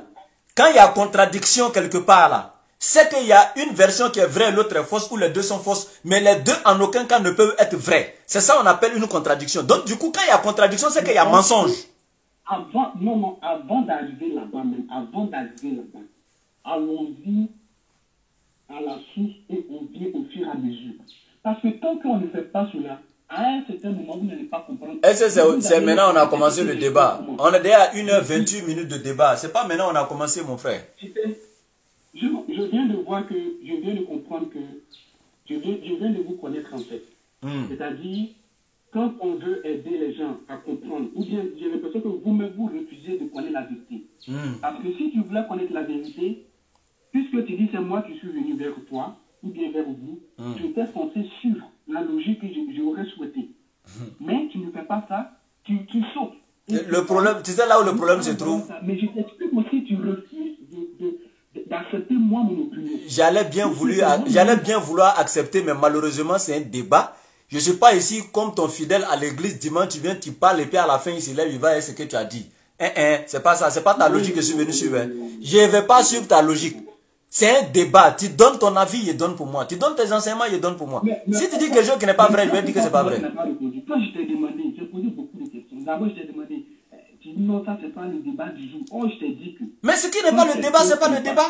Avant de manger, il faut avoir confiance en la personne. Mon frère, le thème n'était pas si est-ce que Mohammed était un prophète ou pas. Le thème est est-ce que la Bible et le Coran. Attends, par exemple, le Coran. Attends, s'il te plaît, où tu vas? Le Coran dit que Jésus. Vous parlez sur le Coran pour dire que Jésus est. Attends. On la Bible. C'est pas le thème. C'est pas le thème. Ça, tu n'as pas le Coran. Il dit c'est pas le thème. Demandé, est-ce que. Attends, ok, j'ai compris, c'est pas le thème, c'est pas grave. Maintenant, je t'ai demandé. Vous dites que la Bible contient des contradictions, des machins, sachant que la Bible est venue avant vous Normalement, vous étiez censé venir avec le vrai. La Bible n'est pas venue avant nous. La Bible n'est pas venue avant le Coran. La Bible n'est pas venue. La Bible n'est pas venue avant le Coran. Est-ce que Mahomet vous a présenté le vrai? Maintenant, je viens ici. Regarde, où tu vas comprendre que toi-même là, faut te calmer. Faut te calmer. C'est ce que les gens doivent se poser. Parce que s'il vient et dit que je suis venu avec la vérité, il était censé venir avec ce qui est vrai. Mais lui-même n'a même pas fait ça. Je vais te poser une question. Alors il se passe sur quoi? Je vais te poser une question. Je vais te poser une question. Ok. La Bible catholique là, c'est elle qui est la vraie Bible logiquement. Parce que les catholiques sont les premiers. Toutes les autres, vous les protestants, 66 livres là, ça c'est sorti chez les catholiques, non? Ils sont les premiers, non? C'est pas l'église primitive. Tu es d'accord que c'est leur Bible qui est la vraie, non? Ce n'est pas l'église primitive. Parce que quand on lit dans Apocalypse, il y avait déjà 7 églises auxquelles Dieu avait écrit net. Donc ces églises-là, c'était les églises catholiques. Arrêtez de dire ce que vous ne connaissez pas. Donc tu vois maintenant que toi-même tu contredis les catholiques. C'est pas nous les musulmans. Pourquoi tu ne travailles pas à la Bible 73 livres? Dans ton développement, tu as dit que ta Bible c'est 66 livres. Mais pourquoi tu as dit que ta Bible là c'est 66 livres? Pourquoi toi tu as dit que ta Bible c'est 66 livres? Attends, pourquoi tu as dit que ta Bible c'est 66 livres? J'ai dit, mon frère, calme-toi, calme-toi, calme-toi, calme-toi. Non, parce que dans l'Apocalypse déjà, on te disait que le livre d'Apocalypse a été écrit vers 98-96. Et déjà là-bas, on cite 7 églises. Et c'est bien écrit noir sur blanc. Les 7 églises de la vie.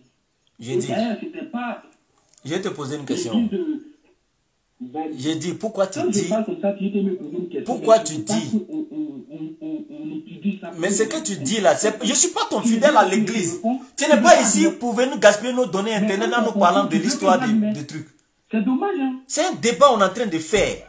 Tu dois démontrer que le Coran est faux, mais toi tu viens m'enseigner des trucs bibliques. Moi, mais c'est pour que les gens découvrent la vérité. Et j'ai compris que vous refusez, c'est pourquoi vous donc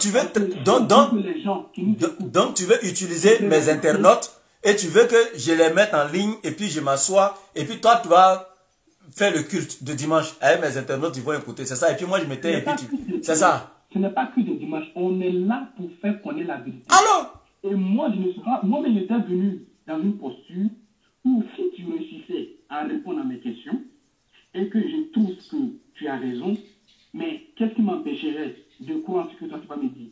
Mais j'ai l'impression que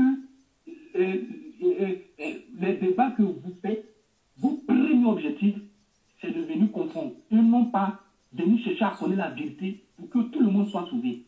Aujourd'hui, je viens de comprendre. Tu sais, le problème, c'est quoi? Aujourd'hui, je viens de comprendre. Ça, c'est honteux. Tu sais ce que tu veux faire? Ce n'est pas à encourager. Tu sais ce que tu... débat, normalement, un débat religieux n'est pas un débat mondain. Tu sais ce que tu es en train de faire? C'est dans le but de connaître la vérité pour que les gens soient sauvés. Mais si vous refusez qu'on lit ou bien on fasse comprendre la vérité aux autres, mais c'est dommage. Tu sais ce qu'il y a actuellement, ce que tu veux faire? En fait, tu veux te jouer. Tu veux te jouer la victime, c'est ça? Il faut être juste quelqu'un qui a une notion sur la psychologie pour comprendre ce que le jeu que tu veux faire actuellement. Tu veux te jouer la victime tristement. Regarde ce que tu es en train de faire.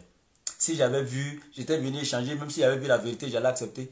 Pendant que on fait l'échange, on te pose une question, tu vois la vérité, tu la refuses sciemment, jusqu'à dire des choses que ta Bible n'a pas dit. Quand je t'ai dit dans Luc 23, verset 38, dans Matthieu 27, à partir du verset 39, qu'il est écrit que c'est 2 brigands qui ont été crucifiés, tu as dit non, que ça pourrait être plus. Quand on est remonté dans le texte, tu as vu réellement que c'était 2.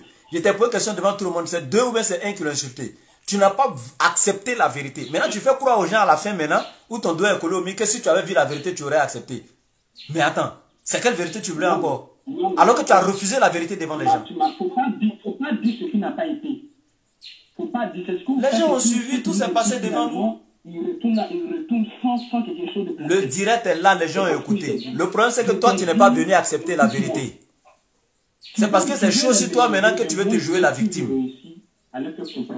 Quand tu m'as posé la question dans Luc, je t'ai dit oui, ici c'est marqué 2. Et qu'il y a c'est bien précisé, ils ont détaillé. Ils ont détaillé 2 et ils ont dit 1 a fait ceci, 1 a fait l'autre. Mais ici, ils ont aussi mentionné 2.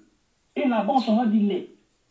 Tu comprends? Et je suis en train de te dire que, même si c'est les 2, sachant que sachant que ici, ils ont mis l'air.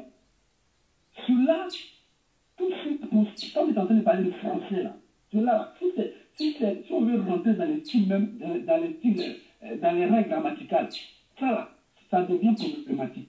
Mais ce que je veux dire, même justement, c'est problématique même dans la Bible, justement. Tu comprends que c'est problématique, non? Il y a un problème, c'est problématique. Parce que là-bas, on dit lait, et de l'autre côté, on dit c'est lin. Lin est différent de lait. On dit c'est lin qui l'a insulté, ici on dit ce sont les brigands qui l'ont insulté. Donc il y a problème, c'est problématique. Et tu es d'accord? Mon frère, on va s'arrêter là. Je pense que je suis fatigué. À 20 h, j'ai encore un autre débat. Il n'y a pas de souci. Donc, je pense que tu es passé au laboratoire, non? Donc, on va voir comment on va faire l'autre là pour le stream. Il n'y a pas de souci. Écoute. Ouais. Tu sais, souvent, quand vous faites vos débats, s'il te plaît, si tu es honnête avec toi-même et que tu es honnête avec tous ceux qui nous écoutent et que tu sais que tu souhaiterais qu'ils soient sauvés, il faut avoir une autre façon de faire. Parce que même quand on lit, tu vois, ils disent quoi? Ils disent que quand les passants, les jurés, eux secouaient la tête en disant, toi qui détruis le temps et qui le rebâtis en 3 jours, sauve-toi toi-même si tu es le Fils de Dieu et descends de la croix. Donc tu vois qu'il dit que les brigands les juraient de cette manière. C'est faux. On n'a pas dit ça. C'est pas vrai. C'est pas vrai. Il dit c'est pas vrai. Pourquoi tu fais ça? Mais pourquoi tu es en train de dire quelque chose qui n'est pas écrit? Pourquoi tu fais ça? Pourquoi tu fais ça? Et puis tu n'aimes pas quand je dis pourquoi tu fais ça. Mais je vais te dire pourquoi tu fais ça. Pourquoi tu dis ce qui n'est pas écrit? D'abord, on a parlé des passants qui l'insultaient. Calme-toi. Écoute. On a parlé des passants qui l'insultaient. On a parlé des passants qui l'insultaient. Ça fait 1. Au verset 38, là, on t'a dit, il y a 2 brigands qui ont été crucifiés avec lui. Là, on a donné le nombre de ceux qui ont été crucifiés. 2 brigands ont été crucifiés avec lui. Au verset 44, on te dit, les brigands crucifiés avec lui l'insultaient de la même manière. Il dit, on a utilisé le lait ici parce que c'est un article défini. Et il vient définir qui? Le verset 38, les 2 qui ont été... Maintenant, on parle de l'injure des brigands qui est différent de l'injure des passants. Mon frère, la Bible est claire. Tu es trop nul. Pourquoi? Non, arrêtez ça. Je suis fatigué, sincèrement. Je ne peux pas faire autrement. Aïe! C'est pas facile, quoi. C'est pas facile. Tiens! Allô?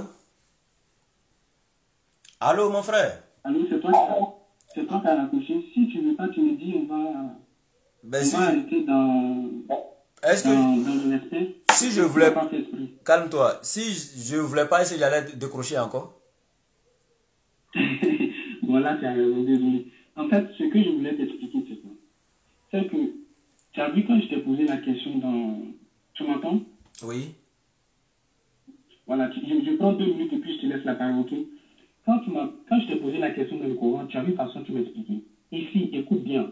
Il dit, les passants les juraient et secouaient la tête en disant, ils vont dire maintenant ce qu'ils ont fait, en disant, toi qui détruis le temple et qui le rebâtis en 3 jours, sauve-toi toi-même si tu es le Fils de Dieu, descends de la croix. Les principaux sacrificateurs avec les scribes et les anciens se moquaient aussi de lui en disant, il a sauvé les autres, il ne peut pas se sauver lui-même. Si est roi d'Israël, qu'il descend de la croix, et nous croirons en lui. Et il s'est confié en Dieu, que Dieu le délivre maintenant s'il aime, car il a dit, je suis fils de Dieu. Et puis il dit maintenant, les brigands crucifiés avec lui l'insultaient de la même manière. Donc, quand on dit même manière, ça veut dire de cette façon. Et quand on étudie la façon dont il l'insultait, on voit que, effectivement, les gens disaient, si toi qui rebâtis, détruis le temple et tu rebâtis en 3 jours, sauve-toi et nous croirons. Et ça veut dire que les 2 brigands-là, on dit des choses en rapport avec ça. Et quand on lit dans lui, il a dit quoi? L'autre a dit quoi? Il dit, ne dis pas cela. Et il a dit ensuite, Jésus, aie pitié de moi. Ça rejoint à ceux qui disent non, sauve-toi et nous croirons en toi. Donc je veux dire que il a beaucoup étudié. Donc, quand Matthieu dit les deux brigands l'ont insulté de la même manière que les passants, et puis Luc vient dire non, c'est un qui l'a insulté de la même manière que les passants, est-ce que c'est la même chose? Attends, on va retourner dans... C'est bon, on va conclure. C'est bon, je suis fatigué, j'ai mal à la tête. Conclue, on va faire la conclusion. Tu as 1 minute pour conclure. Il faut conclure. Donc, c'est ce que j'étais en train de te dire. C'est que j'ai l'impression que vos débats, vous ne faites pas dans le but de pouvoir faire quoi? De pouvoir aider les gens à connaître la vérité afin qu'ils soient sauvés. Parce que vous connaissez les points qui prouvent que vous n'êtes pas dans que le Coran n'est pas dans la vérité. Mais quand on veut vous amener là, vous sautez et vous partez sur des passages de la Bible qui ne changent pas le sens de quoi? De la parole de Dieu. Donc, j'aimerais dire à tous ceux qui nous écoutent, si bien sûr les gens nous écoutent, qu'ils fassent attention à vos façons de faire. Parce que quand on étudie bien la Bible et qu'on étudie le Coran, on s'en rend compte que le Coran qui était censé venir dire ce que la Bible a déjà dit, est venu dire autre chose. Et ça, on a les preuves. Donc, faites attention en suivant ces genres de débats, parce que ce soir, je ne suis pas satisfait. Pourquoi? Parce qu'il ne m'a pas laissé m'exprimer. Il est resté sur un point.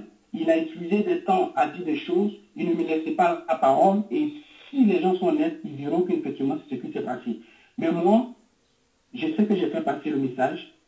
Et si les gens veulent connaître la vérité, ils le connaîtront. Et je prie Dieu qui aide tout le monde. Merci. Et je vous remercie. Et je vous conseille de changer votre façon de débattre et de chercher à sauver les gens. Merci. Que Dieu nous aide et que Dieu nous bénisse. Garde ces conseils pour tes fidèles à l'église. Ok. Ici, ce que j'aimerais dire pour conclure, merci à mon frère, je suis très content. Vous voyez, l'échange, c'est comme ça, hein, c'est fraternel. C'est pas parlable, c'est rien. Même souvent, quand on échange et puis on sort des petits, des petits sobriquets qu'on se lance et on s'attaque un peu. Il y a des gens dans les commentaires qui ne comprennent pas, qui pensent que c'est parlable ou c'est pas parlable. Voilà, nous, c'est ça un débat en fait. C'est chaud, chacun lance des missiles ici, voilà et tout. Mais en réalité, ce n'est pas parlable. Voilà, donc on continue même en inbox dans la fraternité, il n'y a pas de souci, on n'a pas de problème. Seulement, c'est le frère lui-même qui propose le thème. Et figurez-vous, le thème m'a été donné au moins 10 à 15 minutes avant le débat. 10 à 15 minutes. Hein. Mais je n'ai même pas eu le temps de préparer. Et moi, je suis comme ça. Quel que soit au moment où tu me donnes le thème. Moi-même, parce que je lui avais dit... Quand tu faisais ta conclusion, est-ce que je t'ai interrompu? Ah, ok. Ok, moi, je respecte les lois. Il n'y a pas de problème. Vas-y. Ok. Donc, le frère, lui, il m'a donné le thème 10 ou 15 minutes avant le débat. Voilà. C'est lui qui a choisi le thème. Quand on choisit quelque chose, c'est qu'on a une notion dessus. C'est qu'on sait qu'on peut démontrer quelque chose dedans. Même s'il n'a pas préparé, au moins, il a une notion dessus. C'est pourquoi il a choisi ce thème. Mais moi, je ne l'avais pas préparé. Mais pour dire quoi? Nous, musulmans, quand on aborde quelque chose là, c'est qu'on sait qu'on détient la vérité dedans. C'est qu'on ne connaît pas, là, on ne va pas aborder. C'est pourquoi je me suis assis ici. Mais du début jusqu'à la fin, vous voyez, il n'a pas pu démontrer un thème que lui-même a choisi. Hein, il n'a pas pu démontrer avec un seul argument que le Coran est faux. Il n'y a pas un seul verset qu'il a montré dans le Coran, une seule chose qui démontre que le Coran est faux. Je suis rentré dans sa Bible. Bon, regardez-moi quelqu'un. Est-ce que quand tu as fait ta conclusion, j'ai parlé? En fait, ça prouve encore que vous êtes dans le faux. Parce que le mensonge est toujours... Celui qui détient le mensonge est toujours agité, en fait. C'est ça le problème. Donc, on va s'arrêter là. Sur ce, assalamu alaikum wa rahmatullahi wa barakatuh.